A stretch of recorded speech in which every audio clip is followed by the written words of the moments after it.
Recording on, Sam? Yeah. We can start. Namo Rihantanam, Namo Siddhanam, Namo Ayariyanam, Namo Jayanam, Namo Loe Sabbasahunam, Eso Panchanamukharo, Sabbapava Panasano, Mangalanam Tisabbesim, Paramam Havai Mangalam.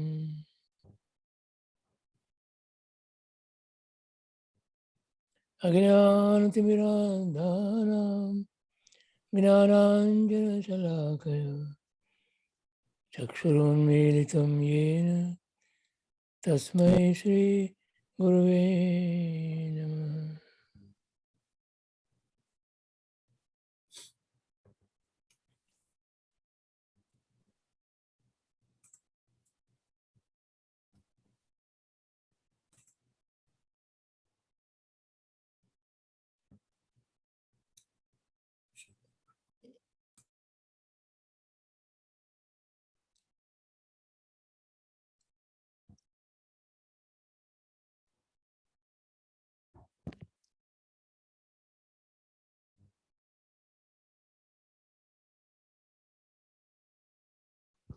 જય જિનેન્દ્ર બધાને.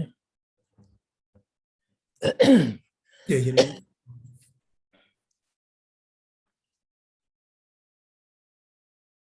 અધ્યાત્મ ગીતા આજે શનિવાર તારીખ 15મી જાન્યુઆરી 2022 મંગલાચરણમાં કહે છે પ્રણમીએ વિશ્વહિત જૈન વાણી. આખા વિશ્વનું જે હિત કરે, કલ્યાણ કરે એવી જીનવાણી એને નમસ્કાર કરી. અને કેવી છે? મહાનંદ તરુ સિંચવા અમૃત પાણી, મહામોહ પુર ભેદવા વજ્રપાણી, ગહન ભવપંદ છેદન કૃપાણી. આવી કૃપા વરસાવતી એવી જીનવાણીને આપણે ત્રણેય યોગથી વંદન કરીએ, નમસ્કાર કરીએ. અને આપણું જે શુદ્ધ સ્વરૂપ છે, અહમેકો ખલુ શુદ્ધો દંતન રાણમયો સદારૂપી રવિયથી મજ્જ કિંચિત વિયન્નમ પરમાણુ મેત્તમ. એવા શુદ્ધ સ્વરૂપને આપણે પ્રાપ્ત કરીએ. કેવો છું? હું એક શુદ્ધ સદા અરૂપી અને જ્ઞાન દર્શનમાં ખરેખર કંઈ અન્ય તે મારું જરી પરમાણુ માત્ર નથી. અરે હે જીવ, એક પણ પરમાણુ માત્ર તારું થઈ શક્યું નથી, થતું નથી, અને 3 કાળમાં થવાનું નથી. એવું આ સ્વરૂપ આપણને જ પોતાને પ્રાપ્ત થાય એવી આપણે ભાવના ભાવીએ અને એવો પુરુષાર્થ આપણે કરીએ એવી પ્રભુને પ્રાર્થના. આજના આપણા સ્વાધ્યાયમાં પૂજ્ય દેવચંદ્રજી મહારાજ સાહેબ કૃત અધ્યાત્મ ગીતા અને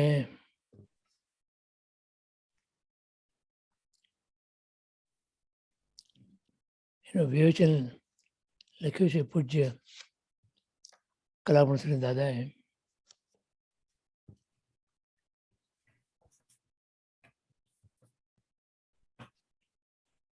અધ્યાત્મનું ગીત છે આ. બધાને રૂચે એવું નથી હોતું, પરંતુ જેને જેને આ રૂચે એનું કલ્યાણ અવશ્ય થાય એવી શક્તિ એ અધ્યાત્મ ગીતામાં પડેલી છે.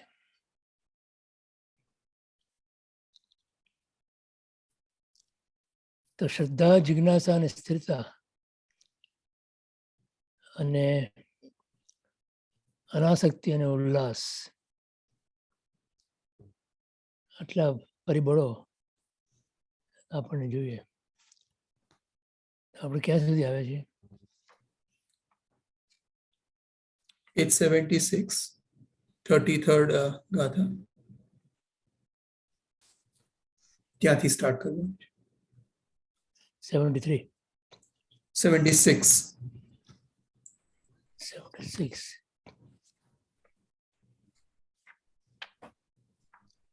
or 33. બરોબર.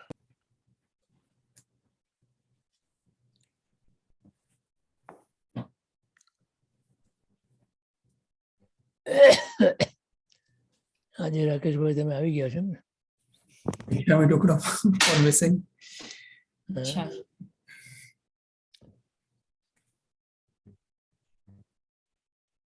Loss is ours. હે? Loss is ours. Front week we could not make it. It was our loss. બરોબર.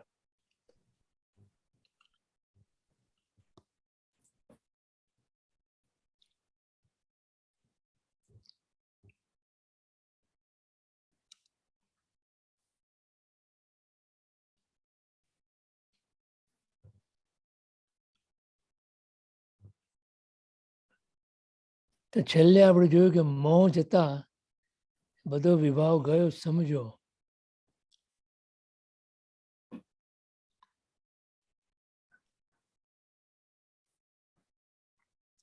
અને મોહ 4 દિશામાં આપણા પર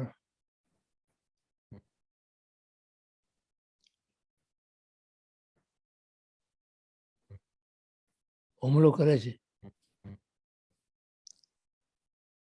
માટે તેને બોલો પ્રદીપભાઈ. સ્ટાર્ટ.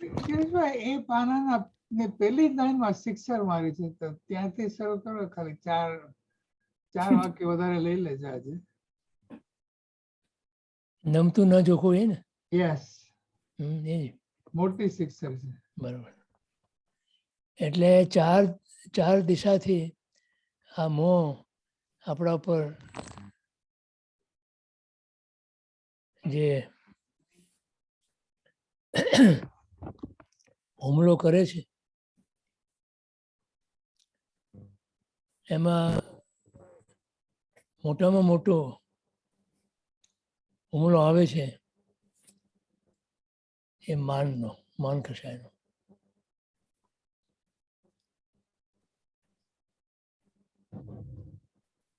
એટલે ત્યાં જ્ઞાનીને કહેવું પડ્યું કે માન ન હોત તો મોક્ષ અહીં જ છે. જ્ઞાનીના વચન હશે.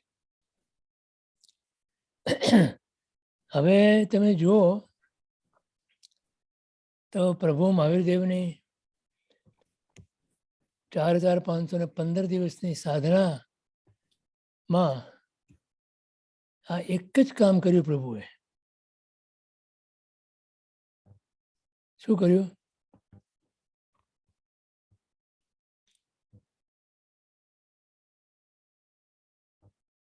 એ આ માનને જીતવાનું જ કામ કર્યું.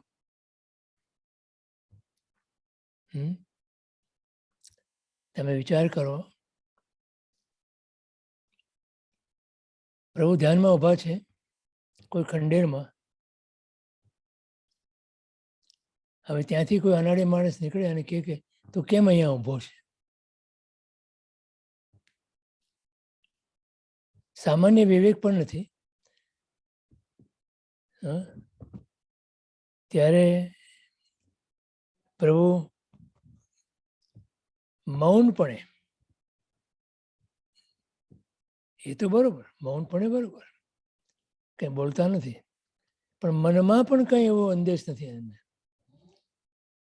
અને પોતે ખસી જાય છે.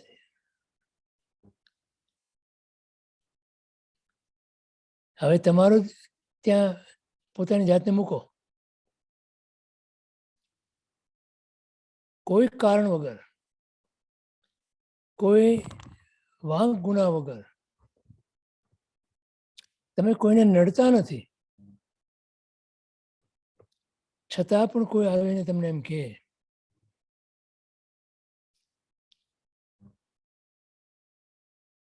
તો તમને એ નથી ગમતું. મને કહેનાર કોણ? હમ? એટલે આ જ્યાં સુધી અંદર પડ્યું છે, આ પ્રભુની સાધના માંથી આ બોધ લેવાનો છે. પ્રભુ પ્રભુ કેવી રીતે બન્યા? અપમાન સહન ન થયું તે ઓલી ગાયને ઉઠાડીને ફેંકી દીધી એ ભાવની અંદર.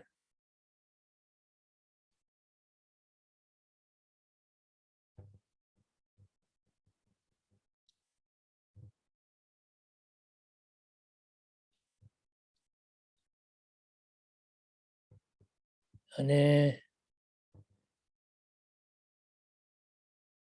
ભ્રમણ વધી જાય ને તો વિચારીએ આપણે કે હવે આપણે આપણું ભ્રમણ ટૂંકાવવું હોય તો પહેલામાં પહેલી વાત આ છે, નમતું ન જોખવું તે માન છે, મોટાઈ છે. સામે વ્યક્તિને માન આપવું તે નમ્રતા છે, મૃદુતા છે. આ બંને જોઈએ.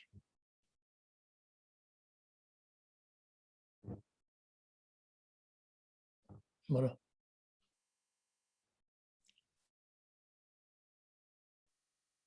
પછી સરળતા, નિષ્ફળતા વગેરે બધા ગુણો આવે. અને આ ગુણો આવ્યા એટલે આપણો મોહ રાજા એ જીતાઈ જાય.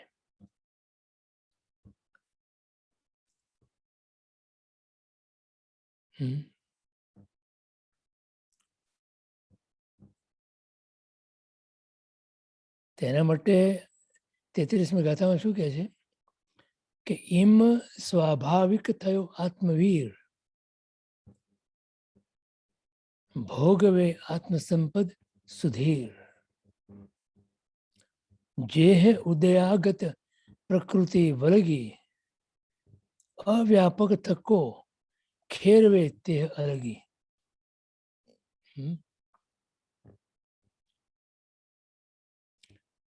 જ્ઞાનીનું લક્ષણ એક આપ્યું ને, વિચરે ઉદય પ્રયોગ.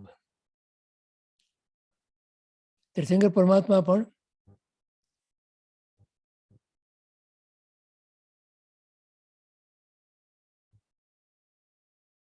કર્મના ઉદય પ્રમાણે જે યોગો પ્રવર્તે છે એમાં પોતાનો ઉપયોગ નથી, જોડાતા નથી.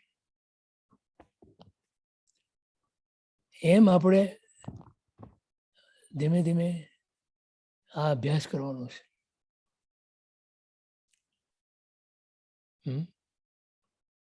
જે કર્મનો ઉદય આવે એને માત્ર જો.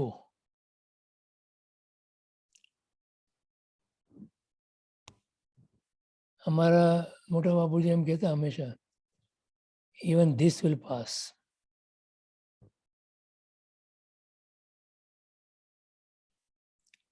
આજે ઇતિહાસ તમે જુઓ એમાંથી આ એક જ વાત તમને શીખવા મળે કે કોઈ વસ્તુ કાયમ માટે ટકી નથી.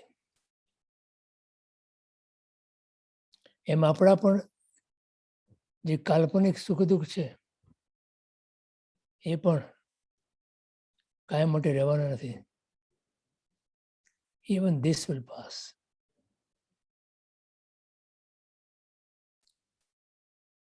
તો તમે કુટસ્થ બની જાઓ, એરણ જેવા. ગમે તેટલા ઘા પડે એના પર, એરણ એવી ને એવી રહે.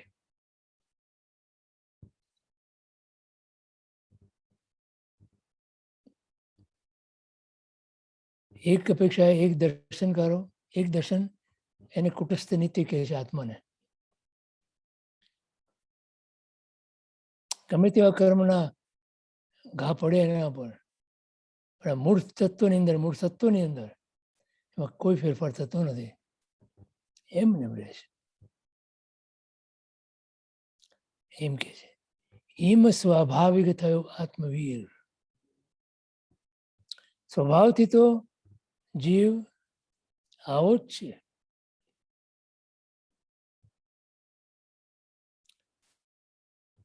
અને તો જ એ પોતાની આત્મસંપદા, આત્માના ગુણો ને ભોગવી શકે છે. અને બાકી જે કર્મની પ્રકૃતિઓ ઉદયમાં આવી એ એવી ને એવી રીતે ઉદયનો પૂરો થાય એટલે છૂટી થઈ જાય છે. અવ્યાપક તકો ખેરવે તે અલગી. નિર્જરા કરી નાખે છે, થઈ જાય છે, પોતે પોતાનામાં સ્થિર છે. સ્વભાવમાં સ્થિર થયો, કર્મ શું કરવાના છે? આત્મવીર એટલે આત્માની શક્તિ એટલી અનંત છે, ભૂતકાળની શક્તિ કરતા આત્માની શક્તિ અનંત છે.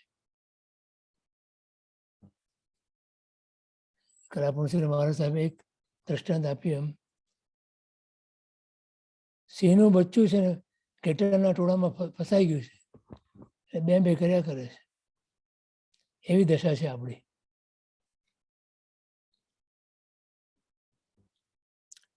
આ પ્રમાણે મૌના ક્ષયથી વિભાવ દશાનો સર્વથા ધ્વંસ થતા નાશ થતા આત્મવીર મુનિ સ્વભાવ રમણી બનીને જ્ઞાનાદિ આત્મસંપદાને ભોગવે છે. આત્મા એના સ્વભાવથી પોતે મહાન છે, વીર છે, શક્તિશાળી છે.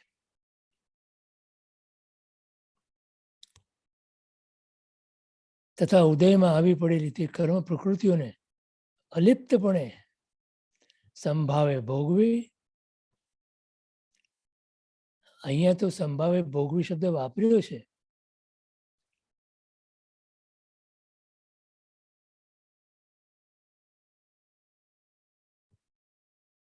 અહીંયા શબ્દ વાપર્યો છે અવ્યાપક તકો.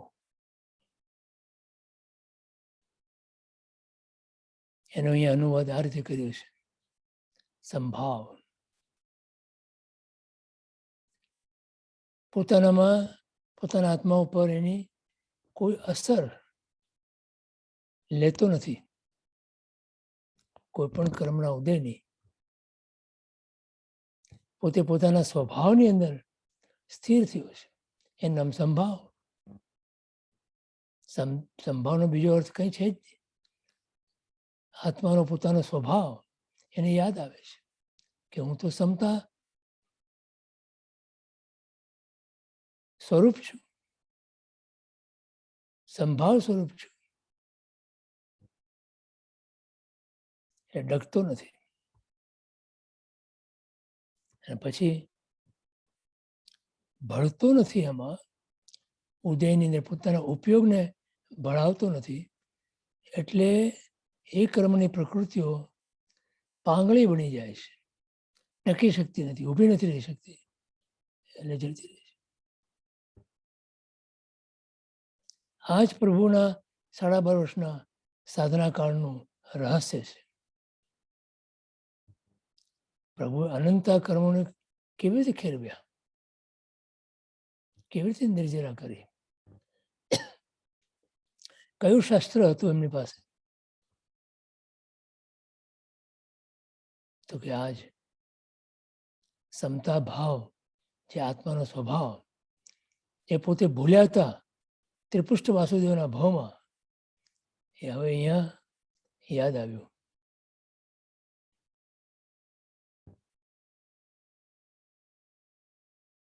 માટે આપણે સામાયિક કરીએ છીએ. સામાયિક કેમ કરો છો? ગણતરી કરવા માટે?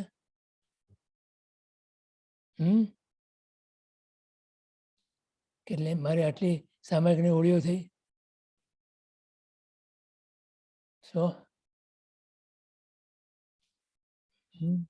બહુ મોટી ધાડ મારી. સામાયિકની હોળી પૂરી કરી મેં.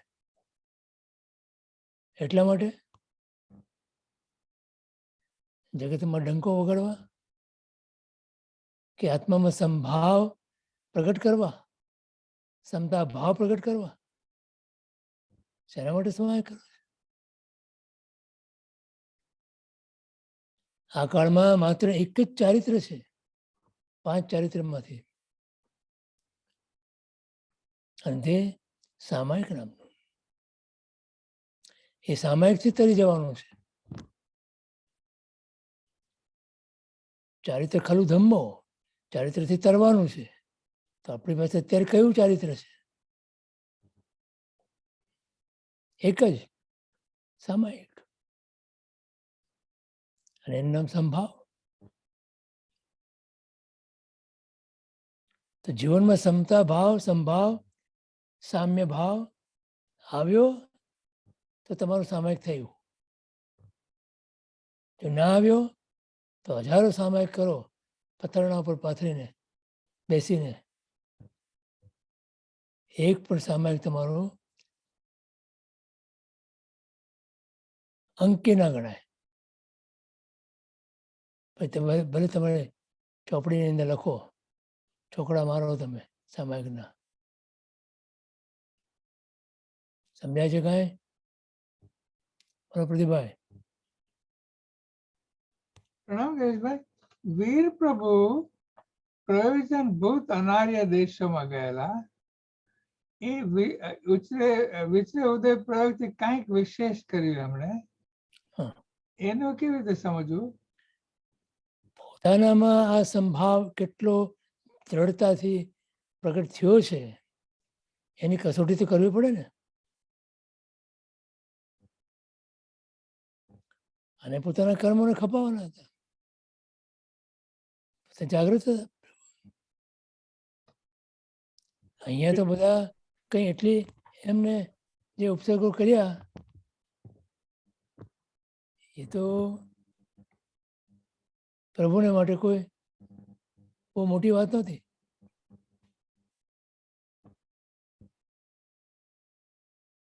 માટે અનાર દેશમાં જઈને ત્યાંના લોકો એમને ઓળખતા પણ ના હોય, જાણતા પણ ના હોય, અને એમના ઉપસર્ગોને સહન કરવા અને કર્મોને ખપાવવા અને પોતાની સમતા નામના ગુણને નિખારવા.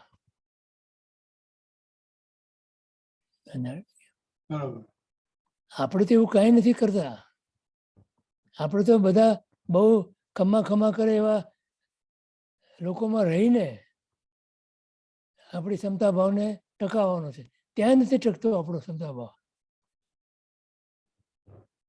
આજુબાજુ આપણી પાસે તો કેવા છે લોકો, આપણે બધા ખમા કરે એવા છે. ત્યાં આપણો ક્ષમતા ભાવ ટકતો નથી.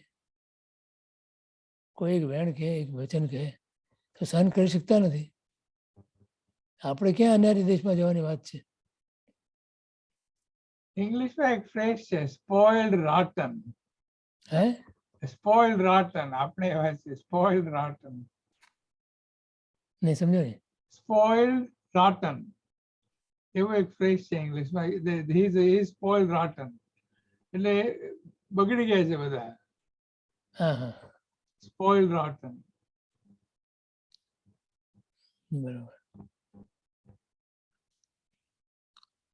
પંપાળેલા બધા, પંપાળ. સંપાડો. હા બસ સમજો.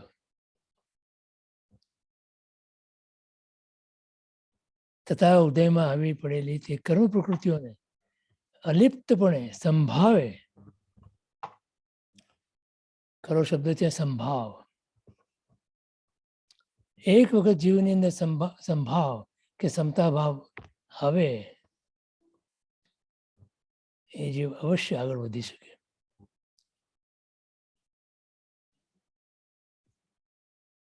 સંભાવે ભોગવી શબ્દ પણ ખરેખર ભોગવવાનું તો છે જ નહીં ત્યાં. આત્મ પ્રદેશોથી ખસેડી દે છે, અર્થાત તેનો તેનો સમૂળ ક્ષય કરે છે, મૂળમાંથી કાઢે છે. ફરી એમાંથી કાંઈ ઉગે નહીં એવી રીતે એનો મૂળથી નાશ કરે છે.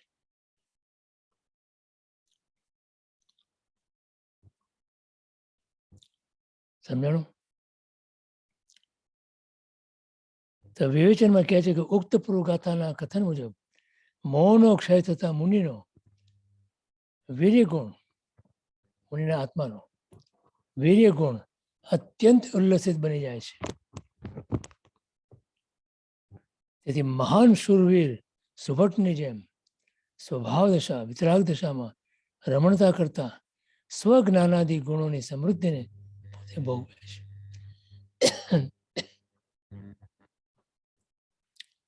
આપણી પાસે પણ આવી જ સંપત્તિ છે,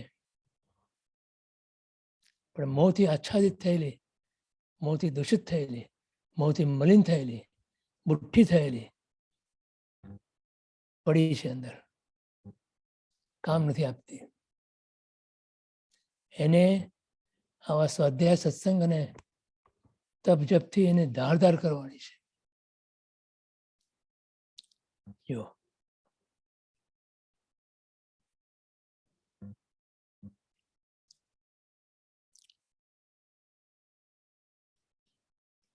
ઉક્ત પૂર્વ ગાથાના કથન મુજબ મૌનો ક્ષય થતા મુનિનો આત્મવીર્ય એટલે મુનિનો આત્મા વીર્ય ગુણ અત્યંત ઉલ્લસિત બની જાય છે. તેથી મહાન શૂરવીર સુભટની જેમ સ્વભાવ દશા વિતરાગ દશામાં રમણતા કરતા સ્વજ્ઞાનાદિ ગુણોની સમૃદ્ધિને ભોગવે છે અને ઉદય પ્રાપ્ત અન્ય ઘાતી કર્મોની પ્રકૃતિઓને સંભાવે અલિપ્તપણે ભોગવીને ક્ષય કરે છે. અઘાતી કર્મોની તો વાત જ નથી અહીંયા.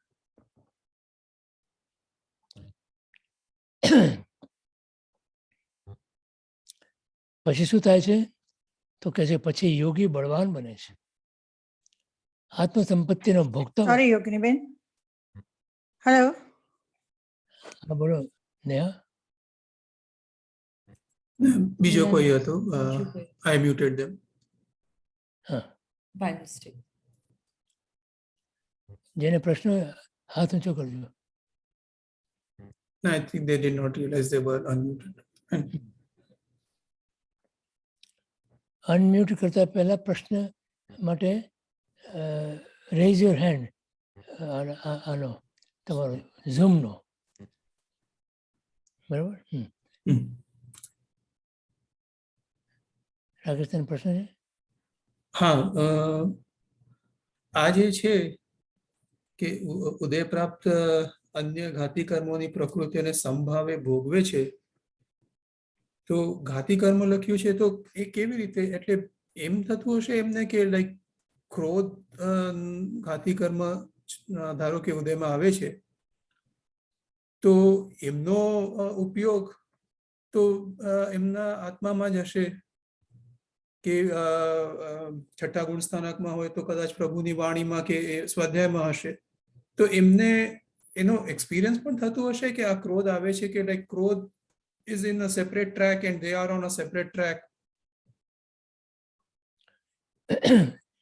એટલે ટ્રાય કરું છું કે like how would like Mahavir Swami ભગવાન માટે પણ 12.5 વર્ષ સુધી આટલા ઘાતી કર્મો એમના ઉદયમાં આવ્યા, પણ એ આવીને નિર્જરી જાય છે, તો જનરલી તો એનો ઇફેક્ટ મને થાય છે, લાઈક મારામાં ક્રોધ આવે, ક્રોધ કર્મનો ઉદય થાય છે, તો હું ક્રોધી બનીશ, તો ત્યારે ખ્યાલ આવ્યો કે ઓકે આ ક્રોધ કર્મનો ઉદય ના નિમિત્તે ક્રોધ થયું. તો એમનો કેવી રીતે થતું હશે? ઇટ્સ ઓલમોસ્ટ સીમ લાઈક બે જુદા ટ્રેક જ થતા હશે કર્મોના, કર્મ ઇટ્સ ઓન ટ્રેક. અને જ્ઞાનીને પહેલેથી જ બે ટ્રેક જ હોય એમને, અને એ ક્યારેય બી ભેગા ન થાય. અને આપણે છિદ્રો હોવાના કારણે ભેગા થઈ જાય છે. બે પાઇપલાઇન જતી હોય ને, એકમાં શુદ્ધ જળ હોય ને એકમાં મલિન જળ હોય, બંને પાઇપલાઇન સાથે જાય છે, પણ જો છિદ્ર ના હોય તો બંનેમાંથી જે વહી રહ્યું છે એ જ પ્રમાણે વહી રહે. હવે જો છિદ્ર હોય તો બંને ભેગા થઈ જાય અંદર. ખરું?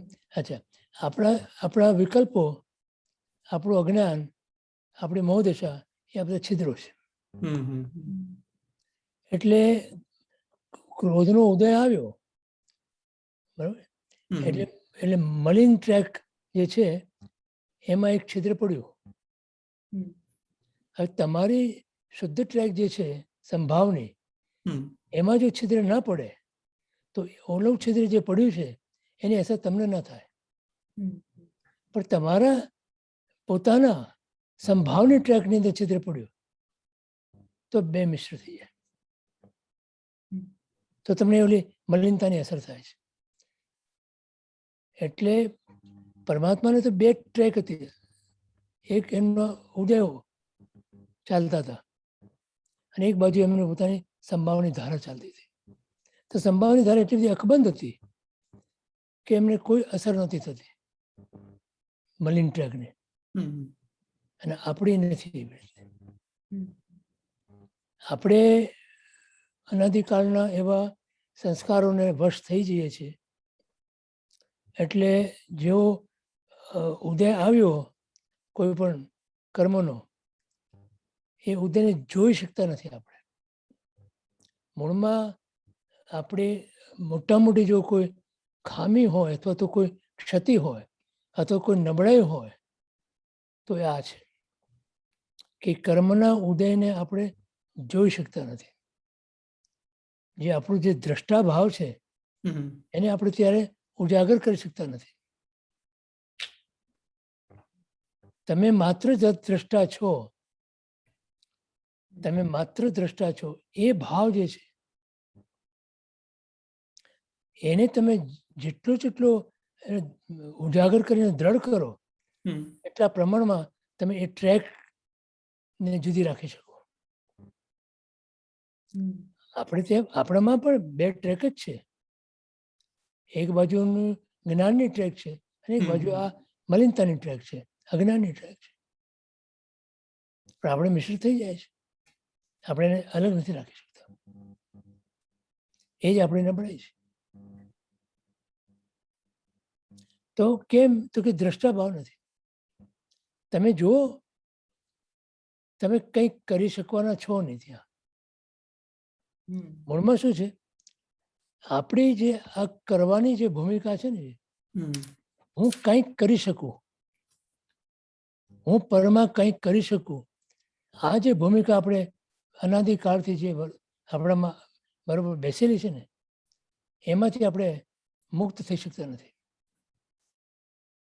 હું કાંઈ જ ના કરી શકું, પરની અંદર હું કાંઈ કરી શકું જ નહીં.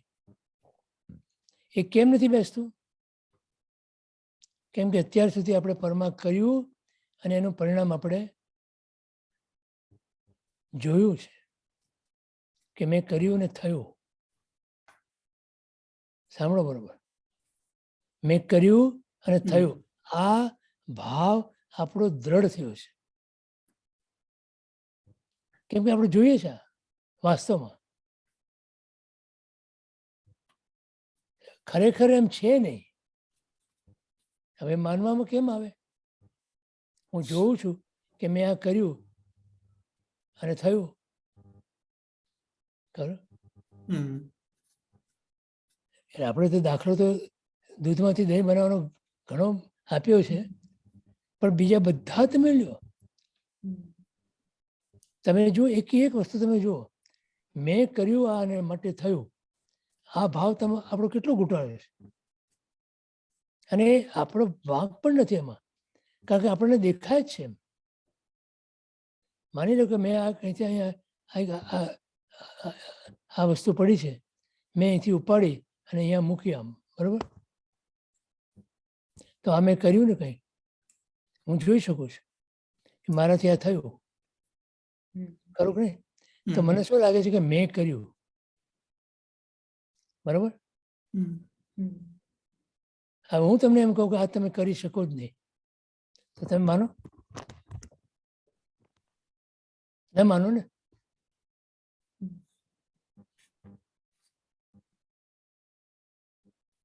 હવે માની લો કે કોઈ વ્યક્તિને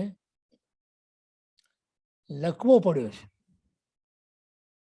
અને હાથ ચાલતો નથી એનો. લાખ પ્રયત્ન કરશે ને તો આ અહીંથી ઉપાડી અને આમ નહીં મૂકી શકે. બરોબર. અચ્છા, બીજું, હવે આ તો એક માની લો કે હલકી વસ્તુ છે. માનો કે એકદમ ભારે વસ્તુ હોય આ, કે તમારી તાકાતને તમે ઉપાડી શકો, તો તમે ઉપાડી મૂકી શકો ને? બોલો. અચ્છા, હવે માની લો કે એ એવી ભારે છે કે જે એક બાળકથી ઉપડી શકે એમ નથી, પણ કોઈ મોટો હોય, કોઈ જરા શક્તિશાળી હોય તે ઉપાડી મૂકી શકે એમ છે. સમજાય છે આ બધી દ્રષ્ટાંતો પછી? અચ્છા, તો તમારા મનની અંદર એક વસ્તુ શું બેસી ગઈ કે મારી જો શક્તિ હોય તો હું આ કરી શકું એમ છું. સમજાણું? પણ એ જે વસ્તુ જે છે એ વસ્તુની અંદર એ પ્રમાણે બનવાની કે એ પ્રમાણે થવાની, એ ફેરફાર થવાની યોગ્યતા પડી છે માટે બને છે, એ વાત નથી આપણે સ્વીકારી શકતા. અને હજી પણ આપણે એમ જ વિચારીએ કે મારી શક્તિ હોય તો હું કરી શકું.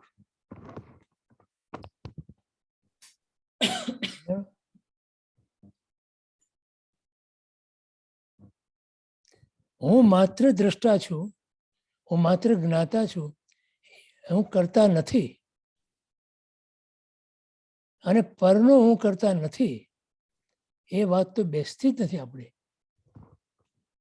ગમે તેટલા તમે સ્વાધ્યાય સાંભળો કે ગમે તેટલા પુસ્તકો વાંચો, ગમે તેટલી જ્ઞાનીની વાણી તમે સાંભળો, પણ તમને આ વાત તો બેસતી જ નથી કે હું કંઈક કરી શકું એવું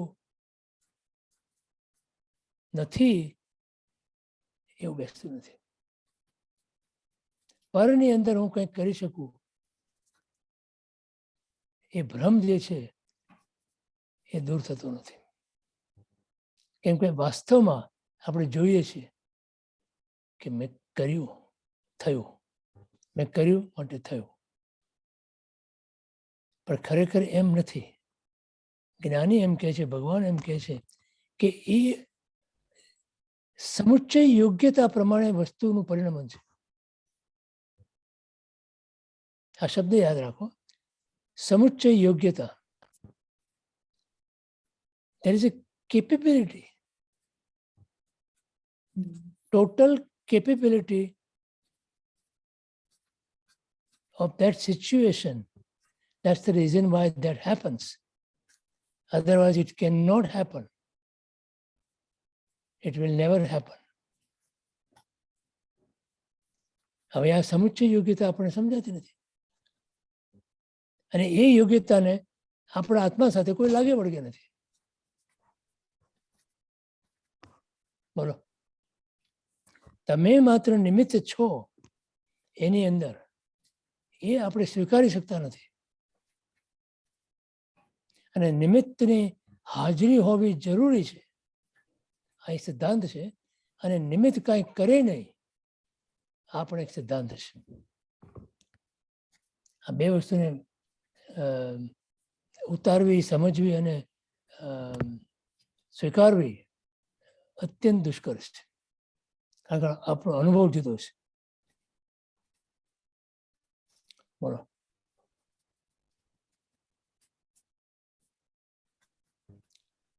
આપણે જે આ વાત કરીએ, ઘણી વખત આ વાત આપણે કરી છે.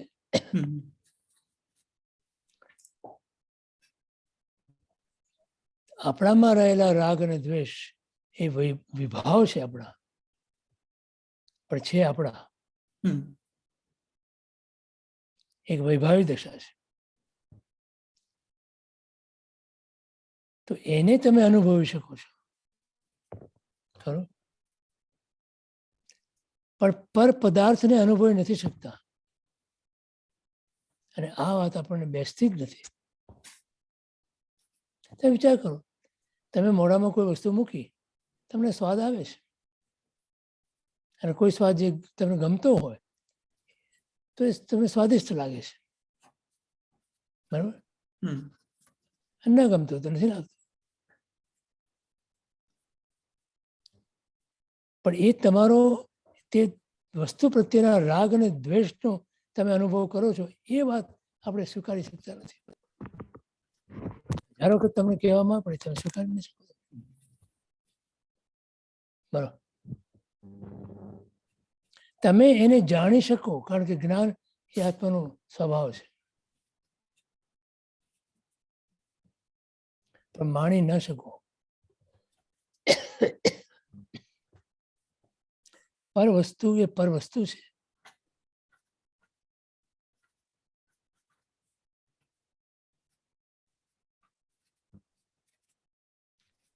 એટલે એ ટ્રેક આપણી જુદી થઈ નથી હમ આપણા મનની અંદર અને આપણા આત્માની અંદર.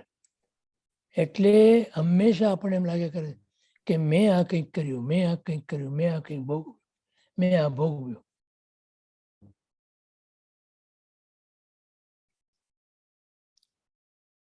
એટલું બધું મનની અંદર એક આમ બેસી ગયું છે હમ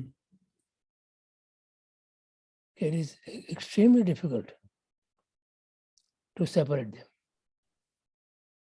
હકીકત તો આ છે.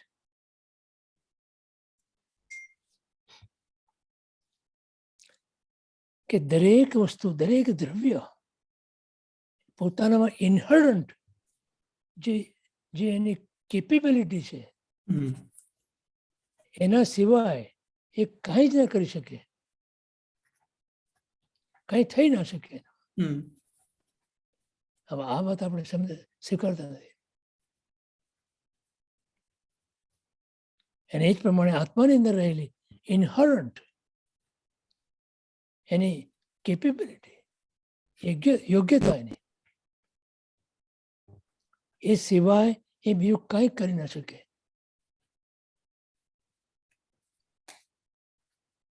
બરોબર, તો એમ કદાચ કહી શકાય કે આ પરમાં કર્તાપણાની ને ભોક્તાપણાની બુદ્ધિ is very very hard because of our experience.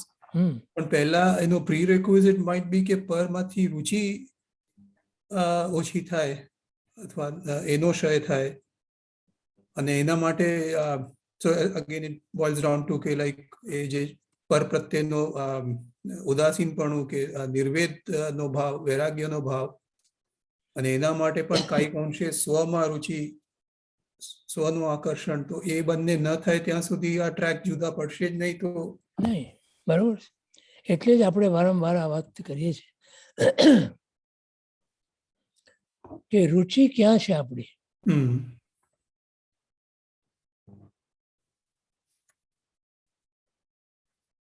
પ્રીતિ પર થકી જે તોડે તે જોડે, દેવચંદ મહારાજ સાહેબ આ વાત કરે છે. હમ આ પ્રીતિનો છે રુચિ, લગાવ, આકર્ષણ, માન્યતા. પરની અંદર હું કંઈક કરી શકું અને પર કંઈક મારું કરી શકીએ, આ જે માન્યતા ઊભી થઈ છે, હમ હવે એ તૂટે કેવી રીતે?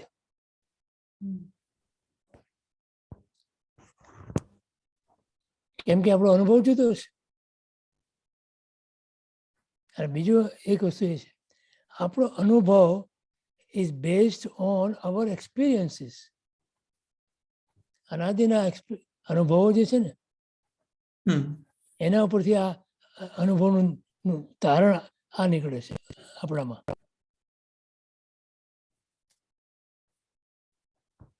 એક ને એક વસ્તુ તમે ફરી ફરી કર્યા કરો ને, તમને એમ થાય કે આ પ્રમાણે જ છે.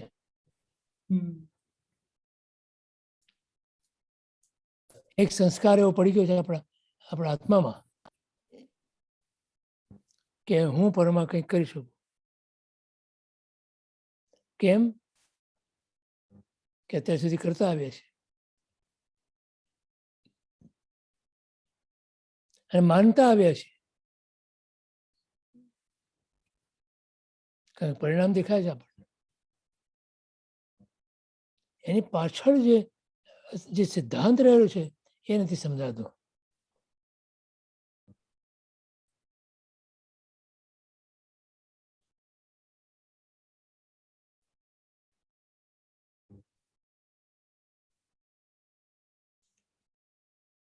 આપણે એક સામાન્ય વાત કરીએ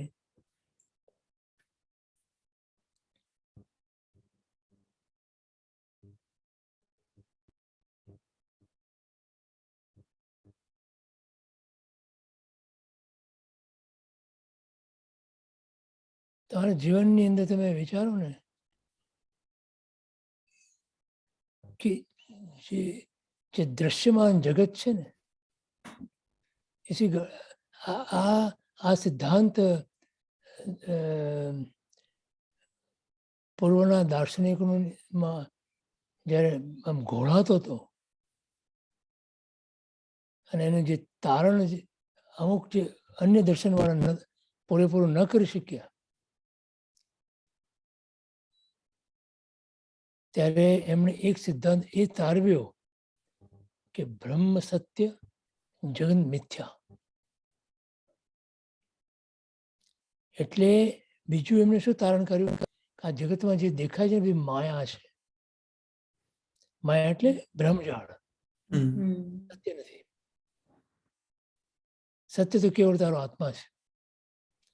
પણ એ સમજાવી ના શક્યા કે માયા એટલે શું, માયાજાળ એટલે શું. પ્રભુએ આપણને એ કીધું કે માયાજાળ નહીં, આ દરેક વસ્તુ પોતપોતાની યોગ્યતા પ્રમાણે પરિણમે છે. એમાં કોઈ એક દ્રવ્ય બીજા દ્રવ્યમાં કોઈ પણ પ્રકારનો હસ્તક્ષેપ કરી શકીએ નહીં, કોઈ કાંઈ કરી શકીએ નહીં, માત્ર એને જોઈ શકે. આ સિદ્ધાંત પ્રભુએ આપ્યો. અન્ય દર્શનકારોમાં આ રીતે બન્યું કે આ બધું થઈ રહ્યું છે, કોઈ કરી રહ્યું નથી, અને બધી માયા છે, બધી ભ્રમજાળ છે, બધું મિથ્યા છે. ત્યાં સુધી આવ્યા, પણ જે રહસ્ય છે અંદરનું એ પ્રભુ પોતાના જ્ઞાનની અંદર કહે છે કે યસ, એક જીવ માટે એ ભલે માયા કે મિથ્યા જગત છે, પણ જગત છે એ એની રીતે પરિણમે છે. દરેક દ્રવ્ય પોતે પોતાની સમુચ્ચય યોગ્યતા પ્રમાણે પરિણમે છે. એક જીવ એક દ્રવ્ય બીજા દ્રવ્યની અંદર કોઈ પણ પ્રકારનો હસ્તક્ષેપ કરી શકે નહીં, પણ નિમિત્ત જરૂર બની શકે છે. આ જે સિદ્ધાંત બે મૂક્યા ને કે નિમિત્ત કંઈ કરે નહીં અને નિમિત્ત વગર કાંઈ થાય નહીં, આ બે પાયા મૂક્યા ને એ અદ્ભુત મૂક્યા. કોઈ દર્શનકારોમાં આ નથી આટલી સ્પષ્ટતાથી. હમણાં આદિ શંકરાચાર્યના અમુક વચનો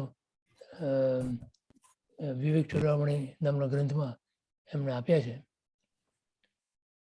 He is so close to this, so close. પણ પછી છેલ્લે એને બી ઈશ્વરને અર્પણ કરવું પડ્યું.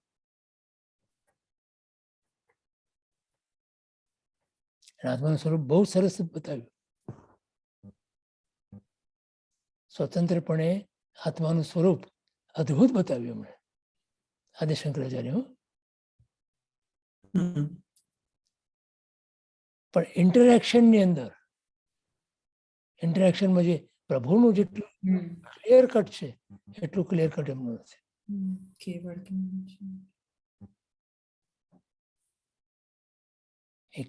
આગળ જતા ક્યાંક એ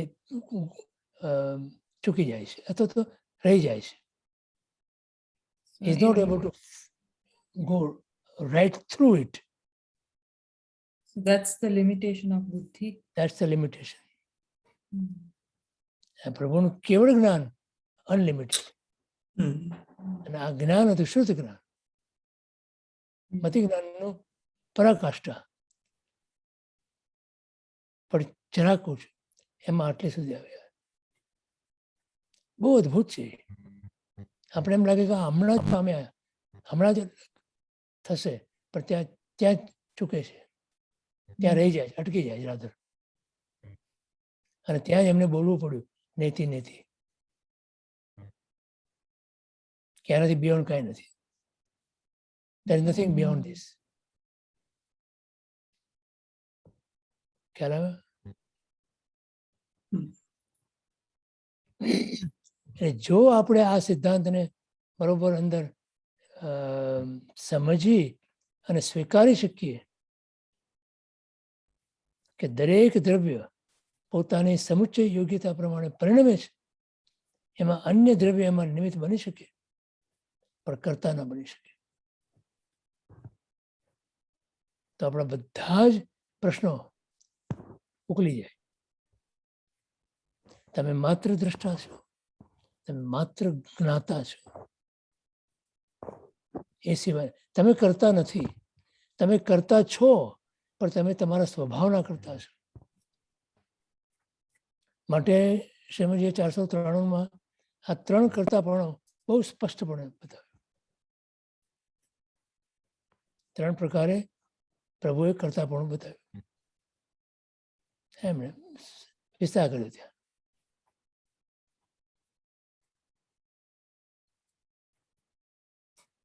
પરમાર્થથી તો સ્વભાવ ન જ કરતા,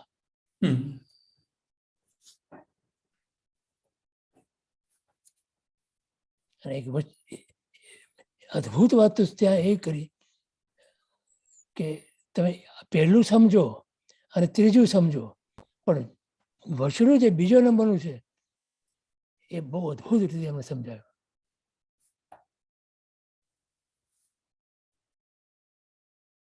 સમજાય? પરમાર્થથી તમે સ્વભાવના કરતા સમજાય, ઉપચારથી તમે નગર આદિના કરતા સમજાય, પણ બીજું જે મૂક્યું અનુપચરિત, એ શબ્દ વાપરીને એમણે બહુ ગજબનું કરી નાખ્યું. હૃદય અને ભાવ કરત ન કરતા એમ.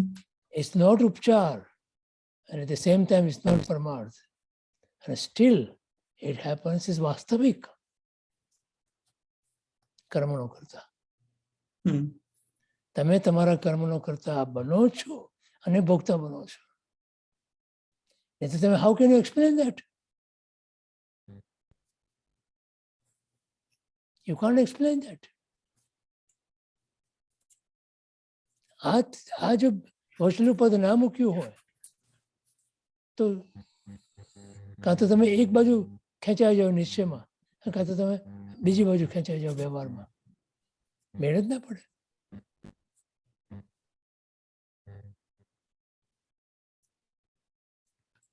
એને હું કહું છું કે એ અદ્ભુતતા ગજબની છે.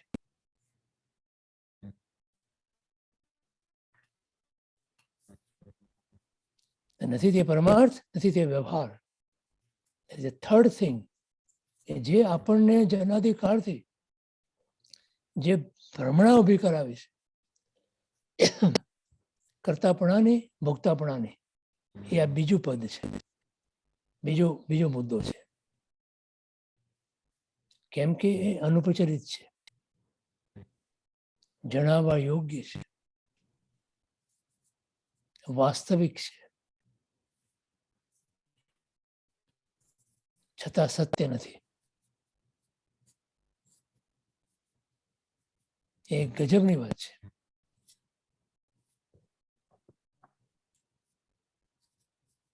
સમજાણું? વાસ્તવિક છે છતાં સત્ય નથી, એટલે કર્મનો કરતા છો તમે, છતાં કર્મનો કરતા નથી. એટલે પૂર્ણ સત્ય નથી. It is very difficult to grasp. ભાષા બહુ સુંદર મૂકી છે એમણે.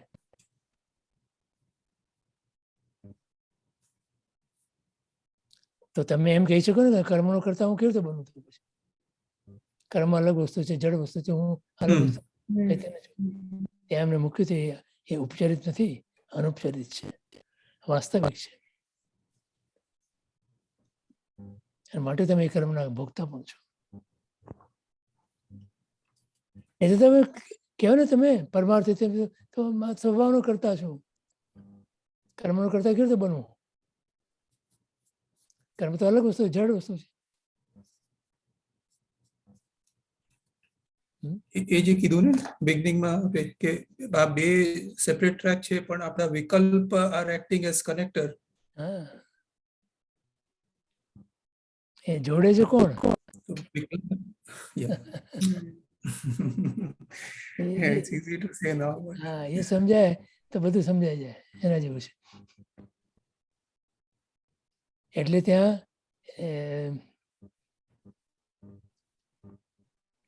એક વસ્તુ મૂકી એમણે એ ગાથામાં, ભાવ કર્મ તે નિજ કલ્પના માટે ચેતન રૂપ જીવ વીર્યની સ્ફૂર્ણા ગ્રહણ કરે જડ ધૂપ.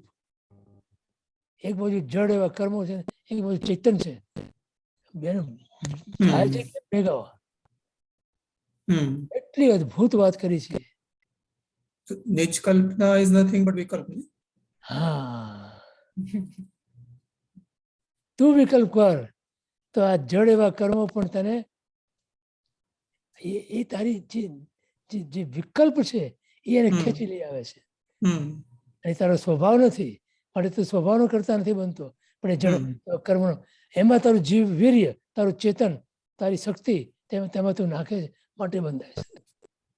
છોડી દે તું, કાઢી નાખતું એમાંથી, તારા કરતા પણ ભાવ કાઢી નાખ, અને જોતું કર્મ એમને ખરી જશે, તારી ટ્રેક જુદી થઈ જશે. પ્રભુએ આ કર્યું. સમજાયું? Very nice. હે? ના, બહુ અદ્ભુત છે. And the one last thing I wanted to say is કે તો એમ લાગે છે right કે સમત્વ માટે પણ this is the prerequisite. આપણે ભલે કેટલા પણ સામાયિક કરીએ પણ જ્યાં સુધી આ કઈ કહું છે એટલીસ્ટ માન્યતામાં દ્રઢ નહીં થાય ત્યાં સુધી સમતા પણ આવશે નહીં કે સમતા કેવી રીતે આવશે? ના આવે. હું આપણે એ જ વાત કરીએ છીએ ને કે ગમે તેટલી ધર્મની ક્રિયાઓ કરો તમે, તબજબ કરો, ગમે તે કરો તમે, પણ જ્યાં સુધી આ મૂળ વસ્તુ તમારી સમજણની અંદર નહીં આવે ને ત્યાં સુધી આત્મજ્ઞાન કે આત્માનો સ્વભાવ કે આત્મા નહીં પકડાય. તમે આત્મજ્ઞાન નહીં કરી શકાય. પછી એને જુદી જુદી રીતે તમે ગમે રીતે સમજાવો, જુદી વાત છે, પણ મૂળ વસ્તુ આ પકડવી પડે. હું કરતા નથી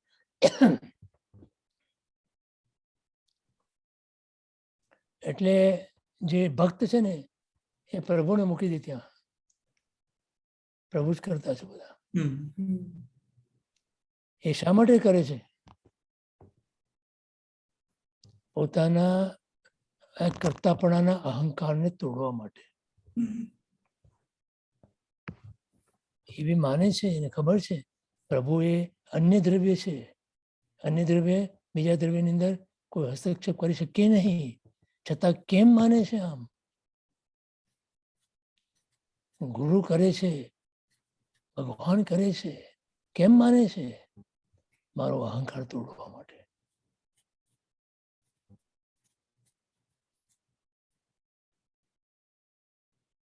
કેમ કે એ અહંકારને આપણે સિલેક્ટિવ બનાવીએ છીએ માટે.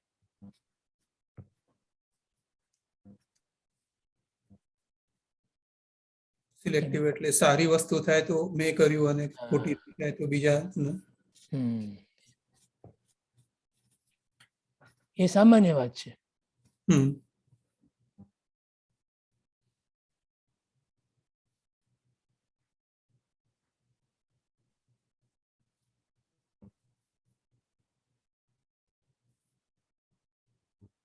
નહીં તો એમ જયારે કે હું એક શુદ્ધ સદા આરોપી જ્ઞાન દર્શનમાં એ કરે. અહમ એકો ખલુ શુદ્ધો એમ કે, અથવા સંતાન પુરુષમાં આપણે બોલીએ, શું બોલીએ? એગો હમ નથી મેં કોઈ ના હમ ન શકશે એવમ અધિન મનસા અપણ મનુષ્ય સહી. કેમ બોલી શકીએ આપણે? આ તો અહંકાર આવે ને. તો એને તોડવા માટે પહેલા આપણે કહીએ છીએ ત્યાં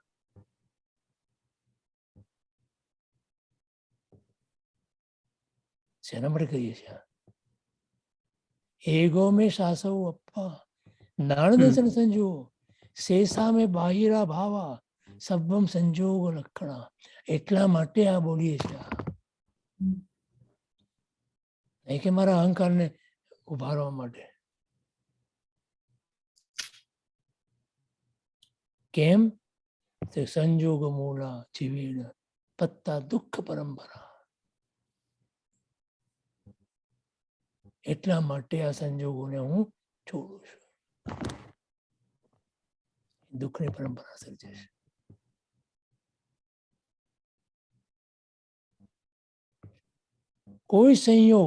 કોઈ સંયોગ ક્યારે પણ અંતે સુખમય હોઈ ન શકે. આત્મસુખની વાત છે.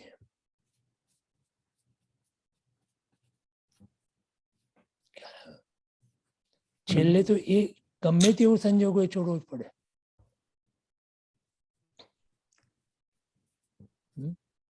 ત્યાં પણ સુખની ભ્રમણા જ ખાલી થઈ શકે સંયોગથી, બીજું કોઈ નહીં.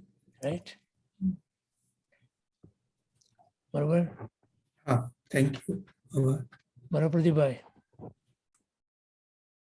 પ્રણામ ગણેશભાઈ.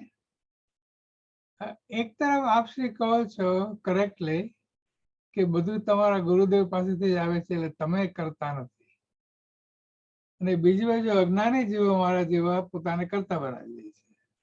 પણ હવે આપણે જો અને આ તમે બધું રાકેશભાઈ જે કહ્યું બધું સમજાય છે, પણ એનાથી મારે એક સ્ટેપ આગળ જવું છે કે મને જે વિચાર આવે કરવાનો કે ત્યારે એવો વિચાર મને પણ આવે કે આ વિચાર પણ સમુચ્ચય યોગ્યતાથી આવે છે. બરોબર. એટલે હું કોઈ કરતા બની શકું એવો કોઈ શક્યતા જ નથી. શક્યતા જ નથી.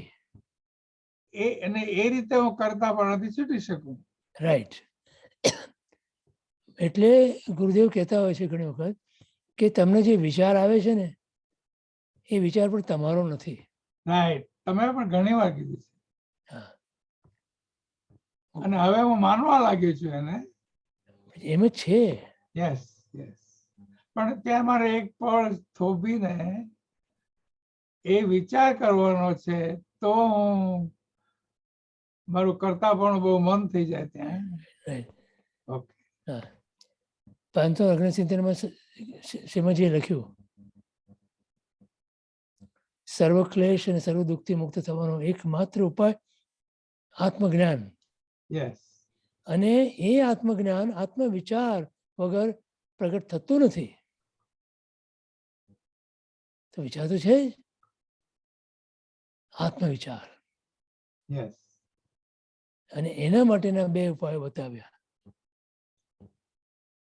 અને પછી કારણ કે મહાવીર સ્વામી જે આખું જે પ્રિડિક્શન કરેલી હા એના બેસમાં પણ આ જ છે ને કે બધું જે સમયે જે થવાનું હતું એ જ થવાનું છે. રાઈટ. તો મારું તો હું ક્યાંથી એક્સેપ્શન બનું? મારું પણ બધું. ઓકે. અને એ જ ભગવાન પણ એ જ કહે છે જગત આખું વ્યવસ્થિતપણે ચાલી રહ્યું છે, તું એનો માત્ર સ્વીકાર કર. આ શું બતાવે છે?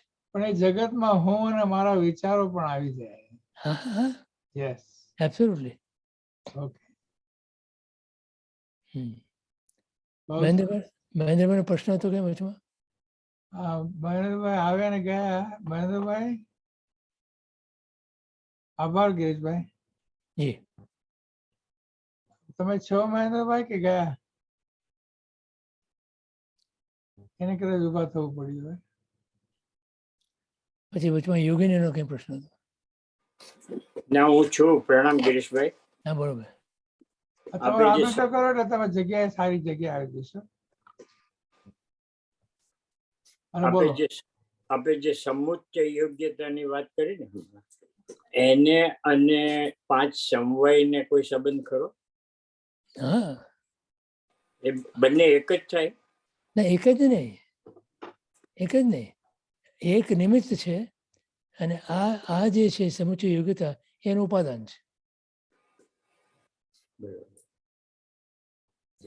પાંચ સમયકારણો જે છે ને હાજી. એ નિમિત્ત કહેવાય. બરાબર. અને જે યોગ્યતા જે છે એનું ઉપાદાન છે. તો 5 સમયમાં આવી ન જાય? નિમિત્ત, સ્વભાવ બધામાં એ સમુચ્ચય યોગ્યતા ન આવી જાય? હા, એટલે સમુચ્ચય યોગ્યતા કીધી ને, હમ. સમુચ્ચય યોગ્યતા કીધી અને એની અંદર 5 સમય કારણો ગણો, એ બધું સંકળાયેલું છે. બરાબર. એક વસ્તુ ઉપાદાન તરીકે છે કે જે સ્વભાવ આપણે કહીએ, હાજી. હાજી. સમુચ્ચય યોગ્યતાનો અર્થ શું? કે એનામાં એવું થવાનું, પરિણામન થવાની શક્તિ હોય તો એ થઈ શકે. હા, એટલે કેપેબિલિટી, કેપેબિલિટી. Right, capability. તો એ કેપેબિલિટી ઇનહરન્ટ હોય. બરાબર. એ ઇનહરન્ટ છે માટે ઉપાદાન કહેવાય એને. બરાબર. બરાબર. હવે 5 સમવાય કારણો બધા નિમિત્તો છે. સમજાઈ ગયું. સ્વભાવ, ત્યાં જે સ્વભાવ મૂક્યો ને એ સ્વભાવ ઉપાદાનના અપેક્ષા નથી. બરાબર. સ્વભાવને કારણે થાય છે. સમજાણું કઈ? હાજી. એટલે દૂધમાંથી દહીં થવાનો સ્વભાવ છે, એમ થયું ને? હા, એ દૂધનો સ્વભાવ એવો છે કે એ દહીં થઈ શકે, પાણી મેળવો તો ન થાય. ના થાય. બરાબર. સમજાયું. હાજી. સમજાણું? હા. હાજી. હમ. અને બીજું એક હતું, અનૌપચારિક કરતા જે આપણે કીધું, આપણે એટલે શ્રીમદજી એને હા. જ્ઞાની આપે પણ કહ્યું, તો એ અનૌપચારિક છૂટે દેહાધ્યાસ હતો ત્યારે કાંઈ પણ નથી રહેતું, એવું થયું? નહીં કરતા તું કર્મ, તો ત્યારે અનૌપચારિક પણ ન રહે, શું થાય? અનૌપચારિત, અનૌપચારિત નહીં, અનૌપચારિક, અનૌપચારિક, અનૌપચારિત અનૌપચારિક. શબ્દ એ છે ત્યાં. હાજી. તો છૂટે દેહાધ્યાસ હતો, તો આમાં શબ્દ શું આપણે? અધ્યાસ. અધ્યાસ એટલે હું દેહ છું, એમ. ખોટી માન્યતા. ખોટી માન્યતા. બરાબર. તો જો ખોટી માન્યતા ટળે અને સાચી માન્યતા આવે તો રે કે મેં કર્યું, મેં કર્યું, મેં કર્યું, મેં ભોગવ્યું. ન રે. તો એ જ આ વાત આપણે હમણાં કરી કે તું કંઈ કરી શકતો નથી. બરાબર. અન્યમાં, પરમાં તું કંઈ કરી શકતો નથી. સમજાઈ ગયું. હા, એ વાત આવે છે. આભાર. છૂટે દેહાધ્યાસમાં દેહ પ્રત્યેની મમતા છૂટે એ નથી, ખાલી એટલું માત્ર નહીં, પણ દેહથી આ દેહ મળ્યો છે મને, તો એનાથી હું કંઈક કરી શકું છું એ સાધન તરીકે. એ જે ભાવ જે છે ને એ ભાવ બી એમાં ટળે છે. એ ખોટો ભાવ છે એટલે એને અધ્યાસ રૂપે મૂક્યો, દેહાધ્યાસ. બરાબર. ખ્યાલ આવે? હાજી. આપણે દેહાધ્યાસને શું સમજીએ છીએ કે મને કંઈ પીડા થઈ તો મારો દેહાધ્યાસ એવો છે કે મને પીડાનો અનુભવ થાય છે. બરાબર? એટલું માત્ર નથી, ઇટ્સ બિયોન્ડ ધેટ. સમજાણું?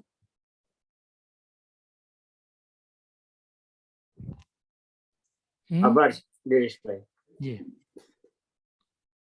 શું યોગિનીનો પ્રશ્ન હતો વચમાં કઈ? જય જિનેન્દ્ર ગિરીશભાઈ, મારે એ જ કન્ફર્મ કરવું હતું કે પરદ્રવ્યમાં એની પરદ્રવ્યની યોગ્યતા પ્રમાણે જ થતું હોય છે. હા, એમાં આપણે તો ફક્ત નિમિત્ત જ બનીએ છીએ, રાઈટ? કરેક્ટ. બરાબર છે. બસ એ જ. હા, અને એટલે પછી એમાં હું પણ કે મારા પણ હોવું ન જોઈએ. બરોબર, એકદમ બરોબર. બરાબર છે. બસ એ જ એટલું જ મારે કન્ફર્મ કરવું. Thank you. આભાર. બરો રૂપાબેન, શ્રીધરભાઈ. પ્રણામ અંકલ. આપે જે આપણે જે વિચારો આવે છે, વિકલ્પ નહીં, વિચારો જે આવે છે એ વિચારો બી પૂર્વ કર્મ આધારિત છે. એ વાત સાચી? ઓકે, પછી તો એટલે મને એવું લાગે છે કે થાપ ક્યાં થઈ જવાય છે કે વિચારો આવે છે એ આપણે પૂર્વ કર્મ આધારિત છે એ વાતને સ્વીકાર કરતા નથી, પણ મારા વિચારો છે અને મારા વિચારો છે તરત જ ત્યાં અંદર આપણો ઉપયોગ લાગી જાય છે અને એનું તરત જ રિએક્શન આવી જાય છે.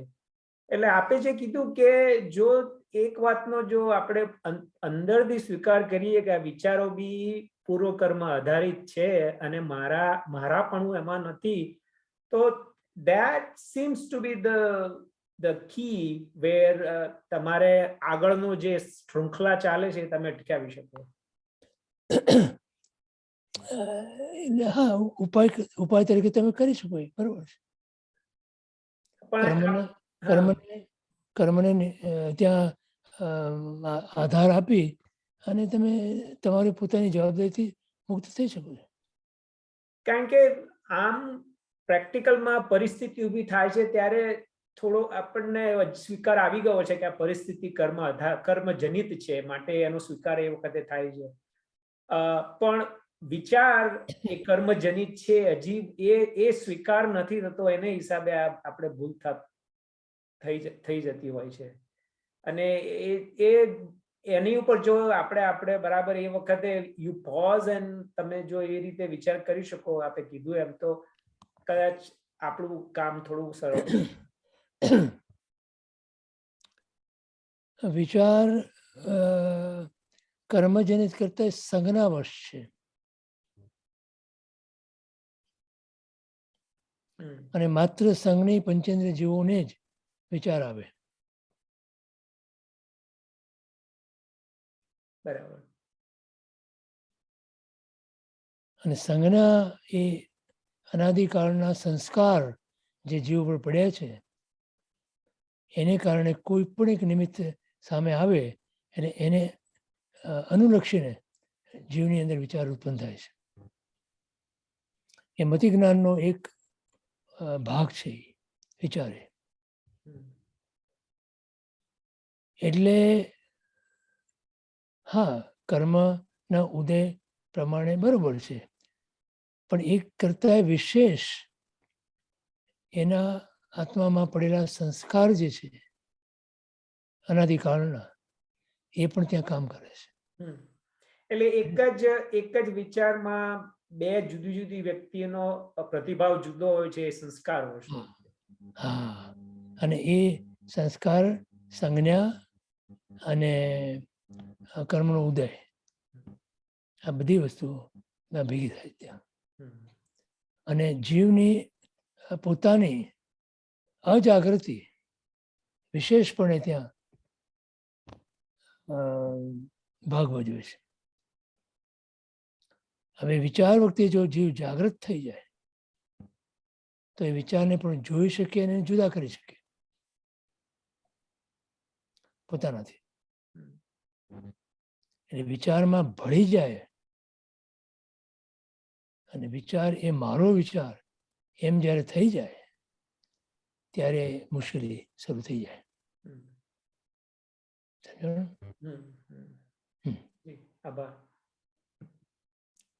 બરાબર પ્રદીપભાઈ? પ્રણામ કેશભાઈ. કેશભાઈ, આ ચર્ચામાં દેશ, કાળ અને ભવ પણ એનો પણ ફાળો કરો. કોનો? દેશ એટલે ક્ષેત્ર, કાળ અને ભવ. હા હા હા હા, એ તો બધા કારણો તો બધા આવવાના. જેમ કે ગુણના ભાવમાં એવા જ વિચાર આવે ને મનુષ્ય ભાવમાં એવા જ વિચાર આવે. ઓકે, એટલે જ મેં કીધું કે કેવળ કર્મનો ઉદય નથી. રાઈટ. બધું અંદર ભેગું થઈ જાય છે. બરોબર. આભાર સાહેબ.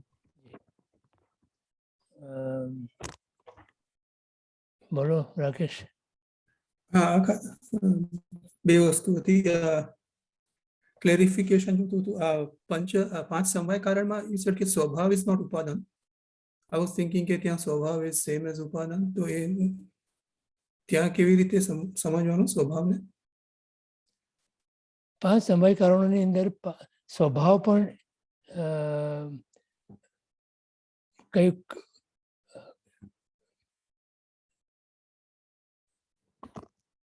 ત્યારે તમે કારણ કહો ને જ્યારે કોઈ વસ્તુનું કારણ, હમ તો એના એ કારણને કારણે કાર્ય થાય છે. ખ્યાલ આવે? એ કારણ એટલે નિમિત્ત થાય. સમજાણું? પણ આપણે આમ ઉપાદાન કારણ અને નિમિત્ત કારણ એ પણ શબ્દ પ્રયોગ કરીએ છીએ ને? તો ઉપાદાન કારણ જે આપણે જે ઉપાદાન કારણ કહીએ છીએ ને, જે એમાં કાર્ય થવાની યોગ્યતા એ ઉપાદાન કહેવાય. માટીમાં ઘડો બનવાની યોગ્યતા, તો માટી ઉપાદાન કારણ કહેવાય. બાકી પછી નિમિત્ત વગેરે આવે, નિમિત્ત કારણો આવે. ખરું? અને સમવાય કારણોની અંદર શું કહીએ છીએ આપણે?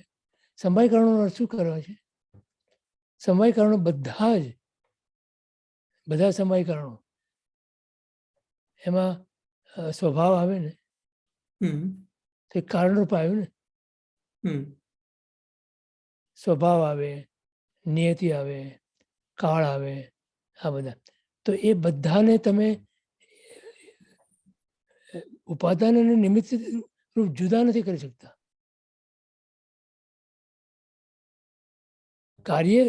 કાર્યને તમે જુઓ એ કાર્યને સામે રાખીને જુઓ તો એમાં ઉપાદાન કારણ અને નિમિત્ત કારણ બે રહે. ખરું? કોઈ પણ કાર્ય હોય એમાં ઉપાદાન કારણ હોય અને નિમિત્ત કારણ હોય. ઉપાદાન કારણ એટલે કાર્ય વસ્તુની પોતાની યોગ્યતા, અને નિમિત્ત જે કાર્યમાં સહાય કરે તે. ખરું? સમવાય કારણમાં શું છે? સ્વભાવ આવે ને, એ સ્વભાવને આપણે આ બાજુથી જોઈએ તો એ ઉપાદાન કારણ બન્યું. અને આ બાજુ તમે જુઓ તો એ પણ એક નિમિત્ત થયું. તો જ થયું ને એમાં કામ, એના કારણે જ થયું ને. એ અપેક્ષા એને નિમિત્ત કીધું છે 5 સમવાય કારણોને.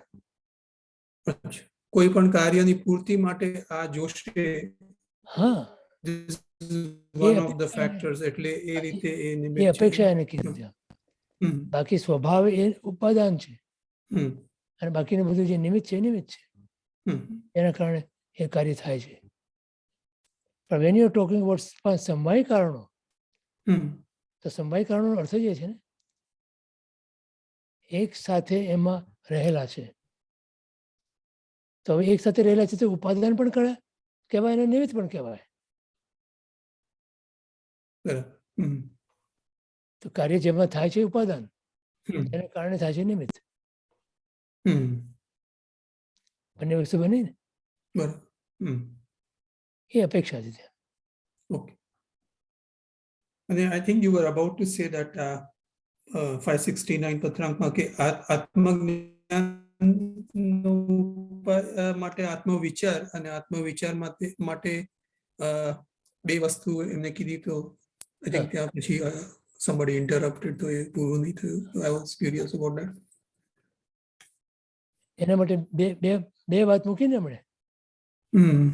શું મૂકી બોલો? સત્સંગ. બે એના બે વસ્તુ એવી મૂકી. આત્મવિચારમાં તમને નડતર રૂપ શું છે એ મેં મૂક્યા. મેં ત્યાં શું નડતર રૂપ છે બોલો?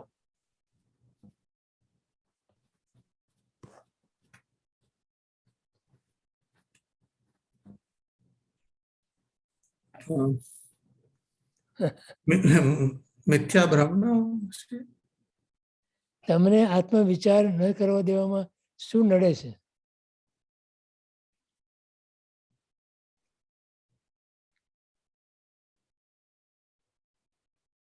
રાજુભાઈ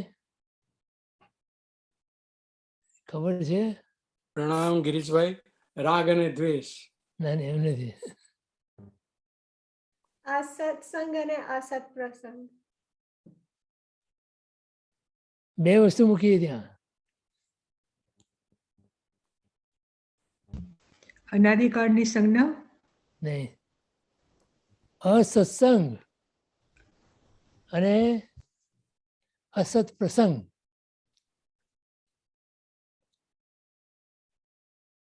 આ બે વસ્તુ મૂકી, બે વિઘ્નો મૂક્યા.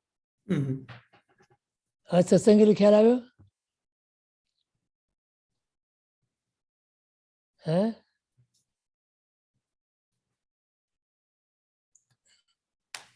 જ્યાં અસતનો સંગ છે, એટલે જ આત્મા સિવાયની વાતોનો જે સંગ છે એને અસત્સંગ કહેવાય. અને અસત પ્રસંગ કોને કીધો? કે જે પ્રસંગોની અંદર તમને આત્મા ભૂલાઈ જાય એ અસત પ્રસંગ કહેવાય. એટલે ટૂંકમાં શું થયું? ટૂંકમાં સાર શું થયું? કે આત્માને ભૂલો, આત્માના સ્વભાવને ભૂલો તો આત્મવિચાર ના આવે. આત્મવિચાર ના આવે તો આત્મજ્ઞાન થાય નહીં. હવે બોલો, તમે કઈ કક્ષામાં છો ને ક્યાં છો તમે? રૂપાબેન, તમે બોલી તો ગયા અસત્સંગ અને અસત પ્રસંગ. હવે તમે મને કહો તો તમે ક્યાં છો? તમે કીધું ત્યાં જ છીએ. હું કેવું છું? હું શું કહું છું? ના, બરાબર છે. સારું છે, બે જ કારણો આપ્યા. જો ત્રીજું કારણ આપ્યું હોત તો ત્રીજામાં બી હોત આપણે. એ કારણો તો 1000 છે, બરાબર છે. પણ બે ની અંદર આવી જાય છે બધા. એમાં જ છીએ. બરાબર છે. ક્લાસિફિકેશન કર્યું ને એમાં બે માં આવી જાય છે. બરાબર.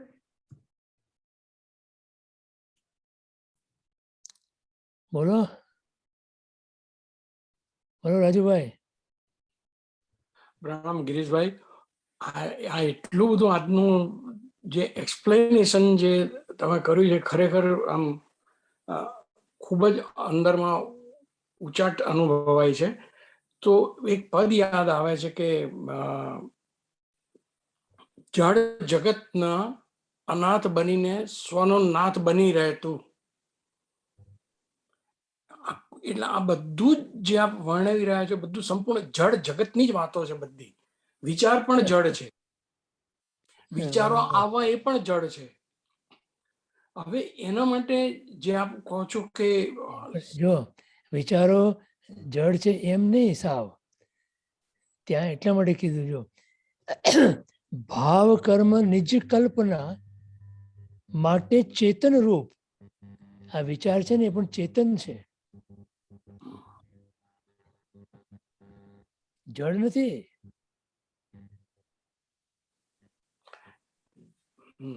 સમજાયું? શબ્દો, હાજી, શબ્દો જડ છે. બરોબર, શબ્દો જડ છે, હાજી. પણ વિચાર જે આવે છે ચેતન છે. પણ એમાંથી પાછું ઉત્પન્ન થતું સંકલ્પ અને વિકલ્પ એ પણ મુશ્કેલીનું કારણ છે ને. હા જ તો એમ જ છે. એટલે સ્વમાં પહેલા સ્વને જાણવાનું સૌથી પહેલી અગત્યનું. વાત એ છે, હા, પહેલી વાત એ તમે તમારા આત્માને આત્માના સ્વભાવને જાણો, એને યાદ રાખો, પડે પડે તો કામ થાય એમ છે. નહીં તો આવો તો ધર્મ બહુ દિલગીરી સાથે કહેવું પડે કે અનાદિકાળથી અનંતી વાર કર્યો પણ કાંઈ સફળપણું થયું નહીં. 692 શું કીધું શ્રીમદજીએ? દુર્લભ એવો મનુષ્ય ભાવ અનંતી વાર પ્રાપ્ત થવા છતાં કાંઈ પણ સફળપણું થયું નહીં.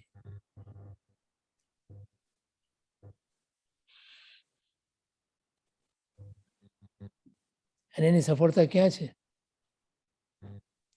તો કે જે ભાવની અંદર જીવને પોતાના સત સ્વરૂપનું ભાન થાય એ ભાવ સફળ છે. અને એને માટે શું કરવાનું? એને માટે અસત પ્રસંગ અને અસત્સંગને તિલાંજલિ આપવી પડે, અને એ આપવા માટે આપણે તૈયાર નથી. કેવો મને ક્યાં ઠેકાણું પડે? અરે ધર્મ કરીને પણ આ ઈચ્છીએ છીએ. શું ઈચ્છીએ છીએ? ધર્મ કરીને પણ આપણે અસત્સંગ ઈચ્છીએ છીએ અને અસત પ્રસંગ ઈચ્છીએ છીએ. સમજ્યા છે? સો કોલ ધર્મ કરીને પણ ઈચ્છીએ છે શું? What are we asking for? What are we aiming for? What are we hoping for? What do you want to get? What do you want to be? જો આટલો ધર્મ કર્યા પછી પણ અસત્સંગ અને અસત પ્રસંગ તમારા જીવનમાંથી ન ટળતો હોય તો બોલો મને કયો, આત્મજ્ઞાન ક્યાં થવાનું છે? અને આત્મજ્ઞાન વગર જીવને અનાદિકાળથી સુખ નથી, નથી અને નથી, અને 3 કાળમાં બની જ ન શકે. એક સુખની અંશ માત્ર પણ. અરે જ્ઞાની તો એમ કહે છે કે શાતાનો પણ એક અંશ, શાતાનો સુખનો નહીં, શાતાનો પણ એક અંશ એ પણ જ્ઞાનીની કૃપામાં રહેલો છે.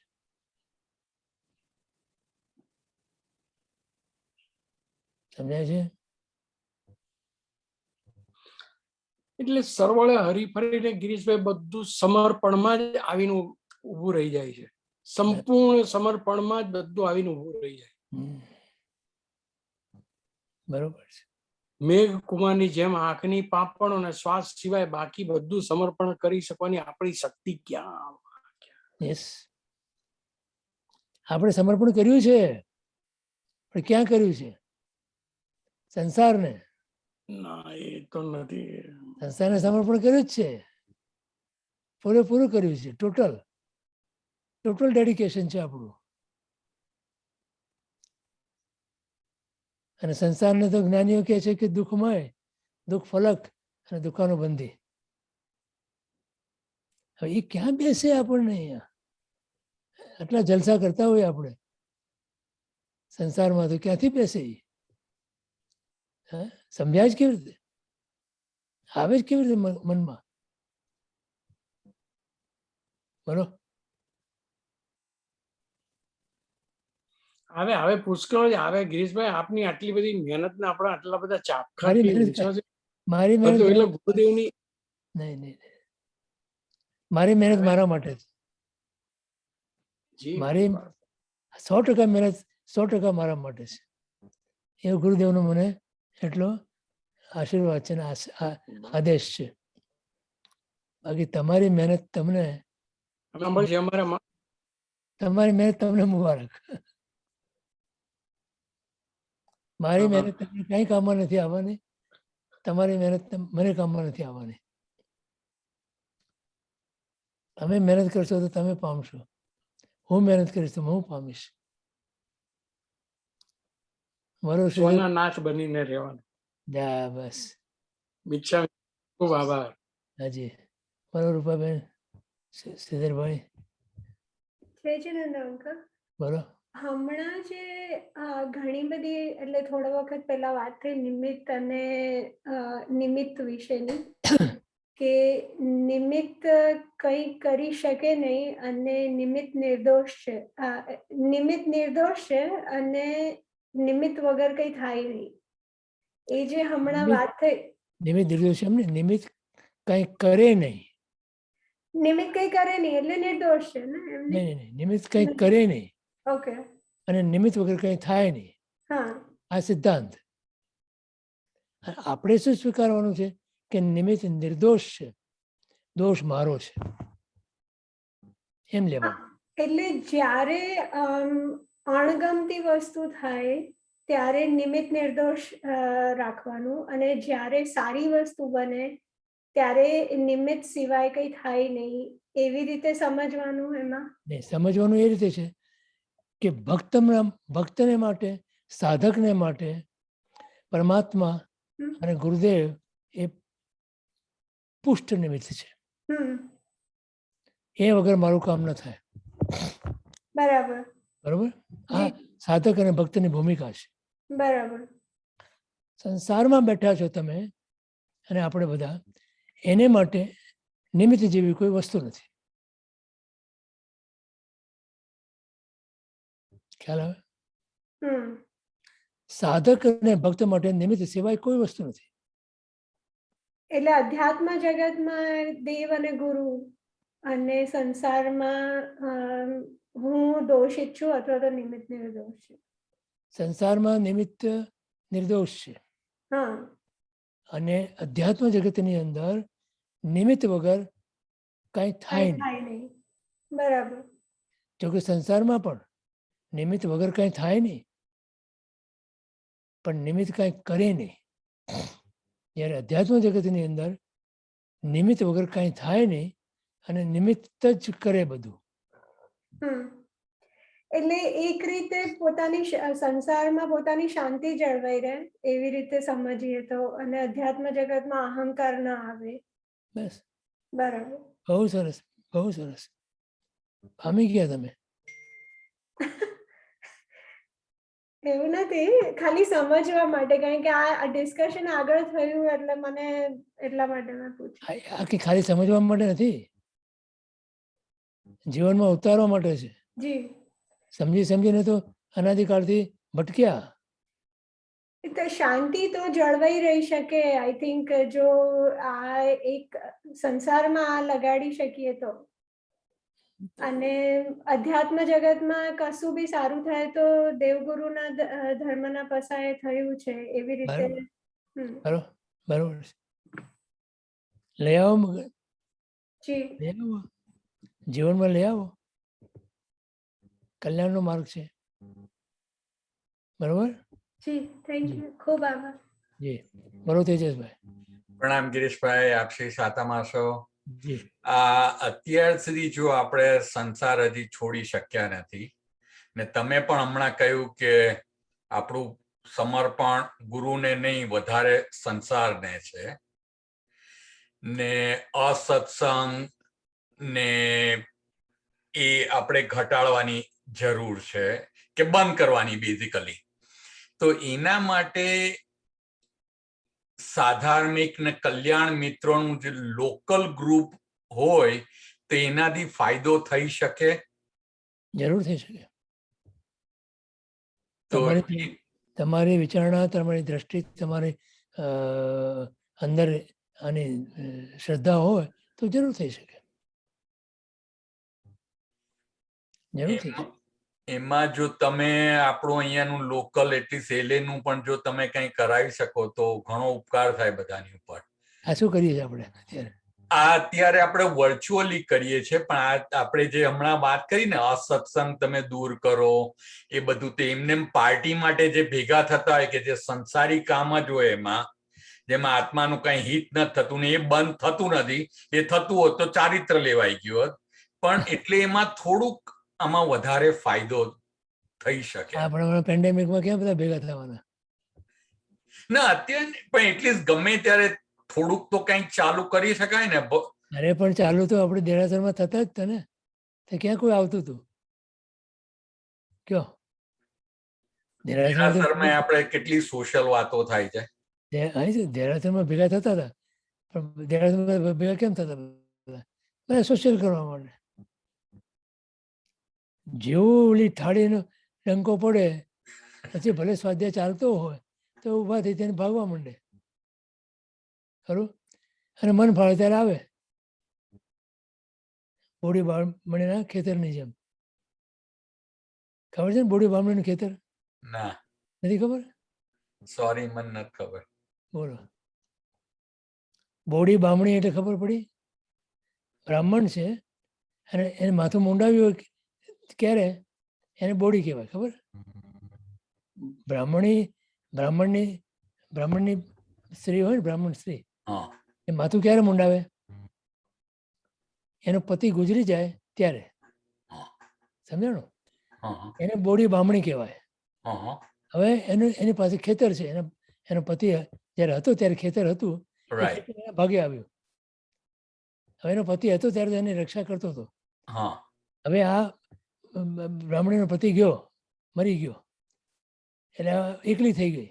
હમ હવે એના ખેતરની અંદર બધા આવીને લઈ જાય બધું. જેમ જ્યારે મન ફાવે ત્યારે આવે, મન ફાવે ત્યારે જાય. હમ એ બિચારી કંઈ કરી ના શકે. સમજાણું? હમ યા એટલે એવી રીતે આપણા સ્વાધ્યાયની અંદર જેને મન ફાવે ત્યારે આવે, મન ફાવે ત્યારે જાય, જાણે કે બોડી બામણીનું ખેતર. હવે બેઠું યા હવે સમજાય. બોલો, એમ જ છે ને આપણે ત્યાં? આપણે ત્યાં સ્વાધ્યાયમાં બેઠા હો બધા ત્યારે એમ જ છે ને? કયો મને.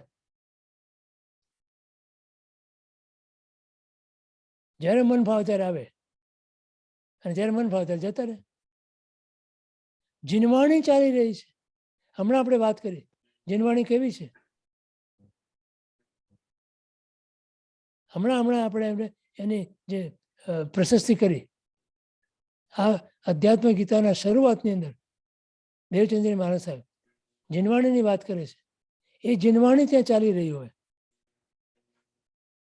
શું ક્યાં તમારા સંસ્કાર, ક્યાં તમને એટલી અહોભાવ, ક્યાં તમને એ પ્રત્યે બહુમાન, તો કેવી રીતે તમે પામી શકવાના છો? જે પરમાત્માની વાણી ચાલી રહી હોય ત્યાં કેવો અહોભાવ હોવો જોઈએ. હમણાં ઓલા આચાર્ય ભગવંતે કીધું પંચસૂત્રના, હમણાં મહેન્દ્રભાઈ મને મોકલ્યું સ્વાધ્યાયની વાંચનામાં. એક દરવાજા બંધ થઈ જશે, મંગલાચરણ થાય દરવાજા બંધ થઈ જશે. કોઈ સામાયિક લેવાની નહીં, કોઈ પાડવાની નહીં, કોઈ મોડા આવવાનું નહીં, કોઈ ઉઠવાનું નહીં. આ જીનવાણીનું તમે કંઈ બહુમાન કે અહોભાવ છે તમને? શું તમે આત્માનું કલ્યાણ કરવા આવ્યા છો? આ મારા શબ્દો નથી હો, એ આચાર્ય ભગવંતના શબ્દો છે. પંચસૂત્રના સ્વાધ્યાયના શરૂઆતમાં એ આચાર્ય ભગવંતની પોતાની વ્યથા, પોતાની પીડા વ્યક્ત કરે છે. તમે લોકો શું કરો છો કે જીનવાણી સાંભળવા આવ્યા છો? સામાયિક લ્યો છો, અત્યારે મન ફાવે ત્યારે આવો છો, પૂજાના કપડાં પહેરીને આવો છો, જેવા તેવા કપડાં પહેરીને આવો છો. શું ચાલે છે?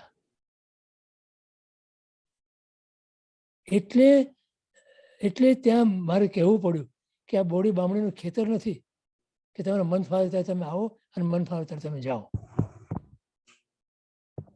કેટલો અભાવ છે આપણને. તમને લાગે છે કે જીનવાણી છે? Do you really think that? Do you feel that? તમને લાગે છે કે પ્રભુની વાણી છે?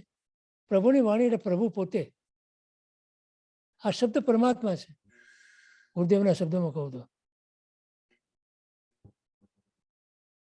ક્યાં લાગે છે આપણને? ક્યાંથી કલ્યાણ થાય આપણું? તો વાત કરે છે કે બધાને ભેગા કરીને સત્સંગ કરો. તમે શું સત્સંગ કરવો? કયો?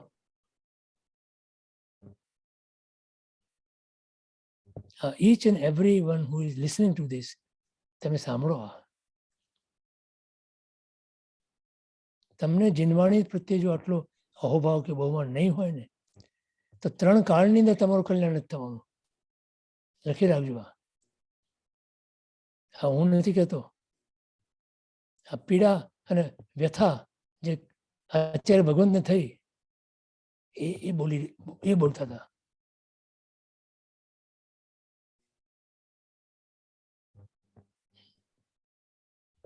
જ્યાં સુધી અહોભાવ અને બહુમાન ના હોય ને ત્યાં સુધી એ મહાપુરુષોની વાણી, મહાપુરુષોના શબ્દો આપણા આત્માનું કલ્યાણ 3 કાળમાં ના કરી શકે. ગૌતમ સ્વામી પ્રભુની વાણી કેવી રીતે સાંભળતા, એનું ચિત્ર તમારી સામે આવે ને તો તમને ખ્યાલ આવે.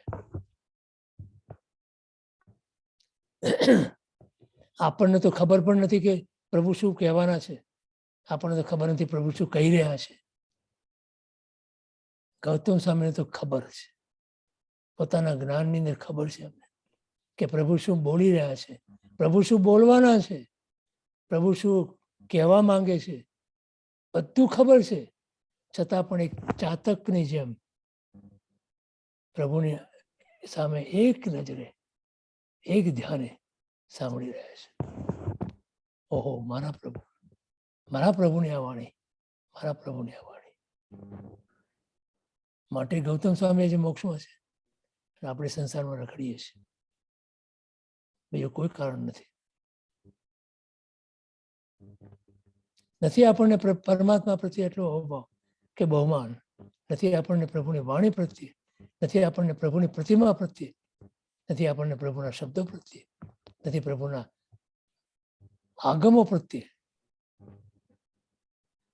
નથી, પ્રભુની પરંપરા પ્રત્યે નથી, પ્રભુના દર્શાવેલા માર્ગ પ્રત્યે નથી, પ્રભુના સેવકો એવા ગુરુ ભગવંતો પ્રત્યે.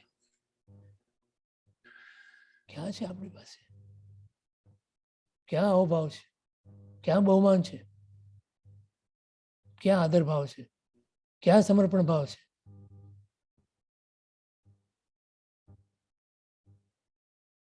એ તારશે તમને.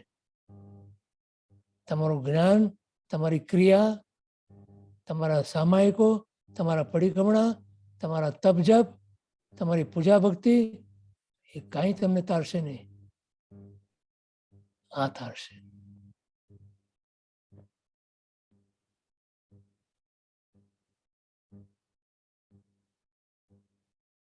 સમજાયું? Thank you. બરોબર પ્રદીપભાઈ? કિરીટભાઈ, આના જ સંદર્ભમાં ઝૂમમાં ઘરે બેઠા પણ ઘણા લોકો લઈને આવે છે, જેને ડ્રાય પણ કરવાનો નથી, અને વિડીયો ઘણાના બંધ હોય છે જે ખોલી શકે એવું હોય, એટલે બંધ વિડીયોમાં શું કરવું કોને ખબર.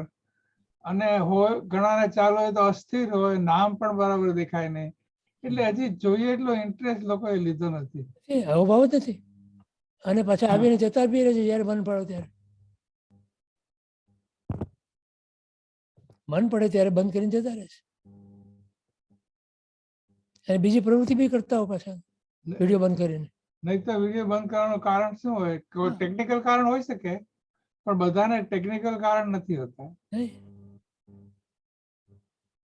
એ જ બતાવે છે કે કોઈ જાતનો અહોભાવ બહુમાન છે જ નહીં. કહું છું ને, ત્યાં દેરાસરમાં પ્રત્યક્ષ હતું ત્યારે આ થતું હતું, તો અહીંયા તો બહુ સહેલું છે, બંધ કરી દીધું. પછી તમે શું કરો છો કોને ખબર?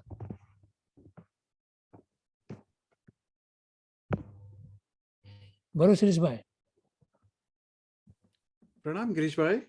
એ હમણાં આપણે જે વિચાર કરતા હતા ને કે ઇવન વિચાર આપણા નથી અને સંજ્ઞા વશ છે, તો અને પછી એના કરતા પહેલા આપણે અનુપચરિત ઉપર ચર્ચા કરી, જે આપણે વ્યવહારથી આપણે જે દ્રવ્ય કર્મોનો કરતા છે પણ એ અસત્ય છે. તો વિચાર અને ભાવ, આપણે ભાવ કરીએ, અશુભ ભાવ કરીએ, તો એ આપણે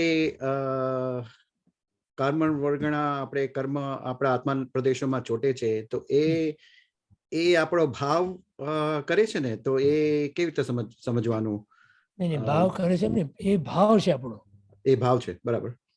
એટલે દ્રવ્ય કર્મના ઉદયથી એના નિમિત્તને પામીને જીવ ભાવ કરે છે, એને ભાવ કર્મ કહેવાય.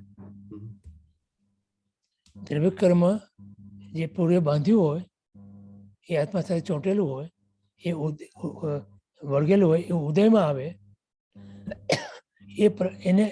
એ ઉદયમાં એના નિમિત્તથી જીવ ભાવ કરે છે. બરાબર? હવે જેવો એ ભાવ કરે એ જ પ્રમાણે નવું દ્રવ્ય કર્મ બંધાય. ખરો? એ દ્રવ્ય કર્મ કહેવાય. હવે એ દ્રવ્ય કર્મ આત્મા સાથે જોડાયું, હવે એ જ્યારે ઉદયમાં આવે ત્યારે જીવ ભાવ કરે, એ ભાવ કર્મ કહેવાય.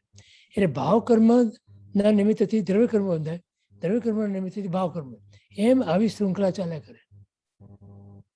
ખ્યાલ? હવે એને તોડવી છે આપણે. તોડવાનું કે તો કે ભાવ ત્યાં મૂક્યું, ભાવ કર્મ નિજ કલ્પના. That means it's not real. ખ્યાલ આવે? It's an imagination. ભાવ કર્મ નિજ કલ્પના, પણ નિજ એટલે પોતાની છે આ, માટે ચેતન રૂપ, માટે એમાં ચૈતન્ય ભળેલું છે.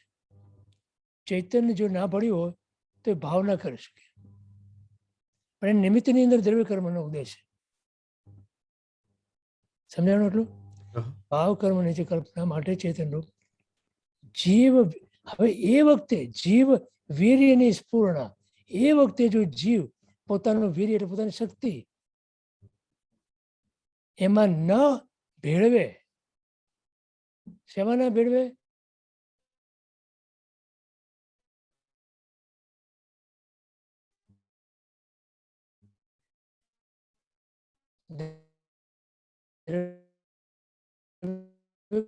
ત્યાં તૂટે. જીવ વીર્ય જો ન થાય, જો થાય તો શું થાય? તો કે ગ્રહણ કરે જળ ધૂપ. ગ્રહણ એટલે જીવ ગ્રહણ કરે છે, જળ એટલે જળ એવા કર્મો, જળ એવા કર્મોને એ ગ્રહણ કરે છે. શેનાથી? માત્ર જીવ પોતાની સ્ફૂર્ણા, પોતાના વીર્યની સ્ફૂર્ણા, પોતાની શક્તિ બે ભાનપણે ત્યાં ભૂલી જાય છે કે હું આત્મા છું, હું આત્માનો સ્વભાવ આ છે, એ ભૂલી જાય. એટલે ત્યાં કર્મ બનશે, એટલે એ દ્રવ્ય કર્મ પાછું બાંધ્યું.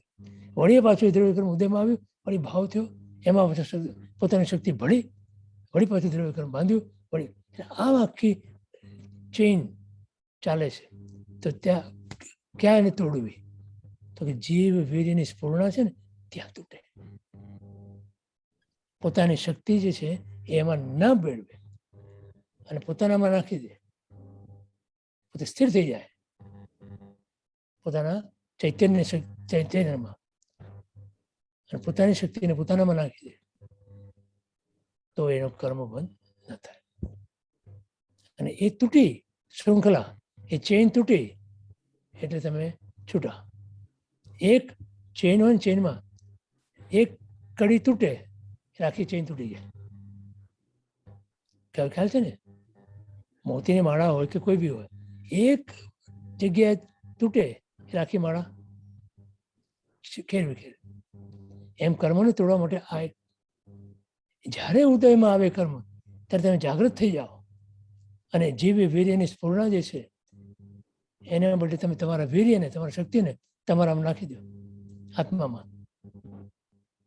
વાત પૂરી થઈ ગઈ. કર્મને શૃંખલા તૂટી ગઈ, તમે ફ્રી, તમે મુક્ત, તમે મોક્ષ.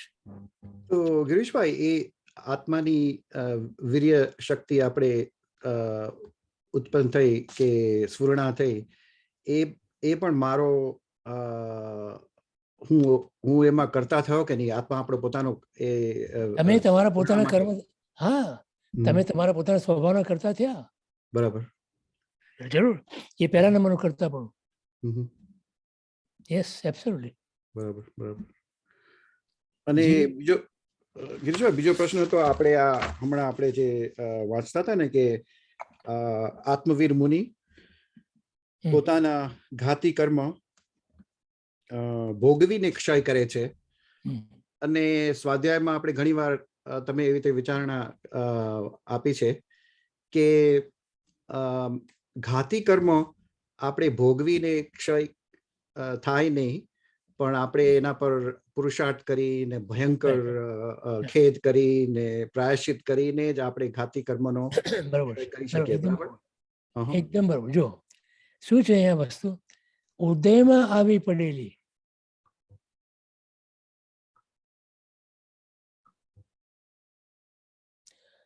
તે કર્મ પ્રકૃતિઓને અલિપ્તપણે સંભાવે ભોગવી આત્મપ્રદર્શિત કરાવે છે.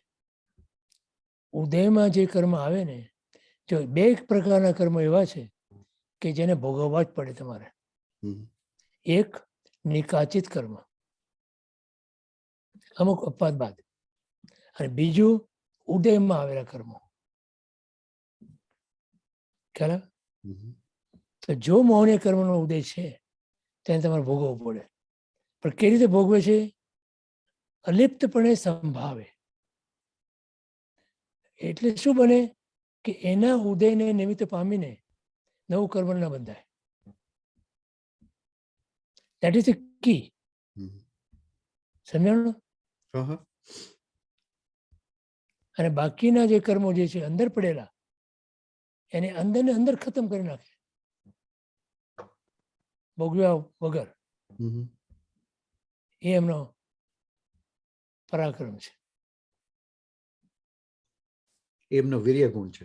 એ વીર ગુણ. હવે ખ્યાલ આવે? હા હા બહુ સરસ. હા. Thank you Dineshbhai. શું કહે છે બીજું? બીજા કોઈ પ્રશ્ન નથી હવે? સમય થઈ ગયો છે આપણો. રાકેશભાઈ, સમય થઈ ગયો છે. હા, સમય તો થઈ ગયો છે. maybe we can stop here અને next time continue કરીએ. તો આ કેટલામી ગાથા કરી આપણે આજે? વાચના પ્રસાદી સુધી આપણે આવ્યા 33rd ગાથાની. We can start from there next time. શું કે છે? પછી યોગી બળવાન બને છે, આત્મસંપત્તિનો ભોગતા બને છે, બીજી વળગેલી પ્રકૃતિઓને પણ તે ખેરવી નાખે છે. ચેતનાનો સ્વભાવ વ્યાપક બનવાનો છે. રાધર ગુલાબજાંબુ ખાતી સાહેબજી પણ ગુલાબજાંબુનો દાખલો આપે. તમે મારો વાંક શું આમાં? એમની કૃપાથી આપના મુખેથી આવે છે. પોસિબલ છે. ગુલાબજાંબુ ખાતી વખતે તેના સ્વાદમાં પણ વ્યાપક બને, તે શાંત રસમય મૂર્તિમાં પણ વ્યાપક બને. ચેતના ક્યાં પરોવવી તે આપણે વિચારવાનું છે. એ વિચારતા વિચારતા હવે 33મી ગાથા અહીંયા પૂર્ણપણે થાય છે. 34મી લઈશું અવસરે. અને કોઈને કહેવાય ગયું મારાથી તો મિચ્છામિ દુક્કડમ મંગળ કરીએ. કોઈ પ્રશ્ન ના હોય તો. સર્વ મંગલ માંગલ્યમ સર્વ કલ્યાણ કારણમ પ્રધાનમ સર્વ ધર્માણમ જૈનમ જયતિ શાસનમ. સદગુરુ દેવ કી જય. મહાવીર સ્વામી ભગવાન કી જય. જય જિનેન્દ્ર. જય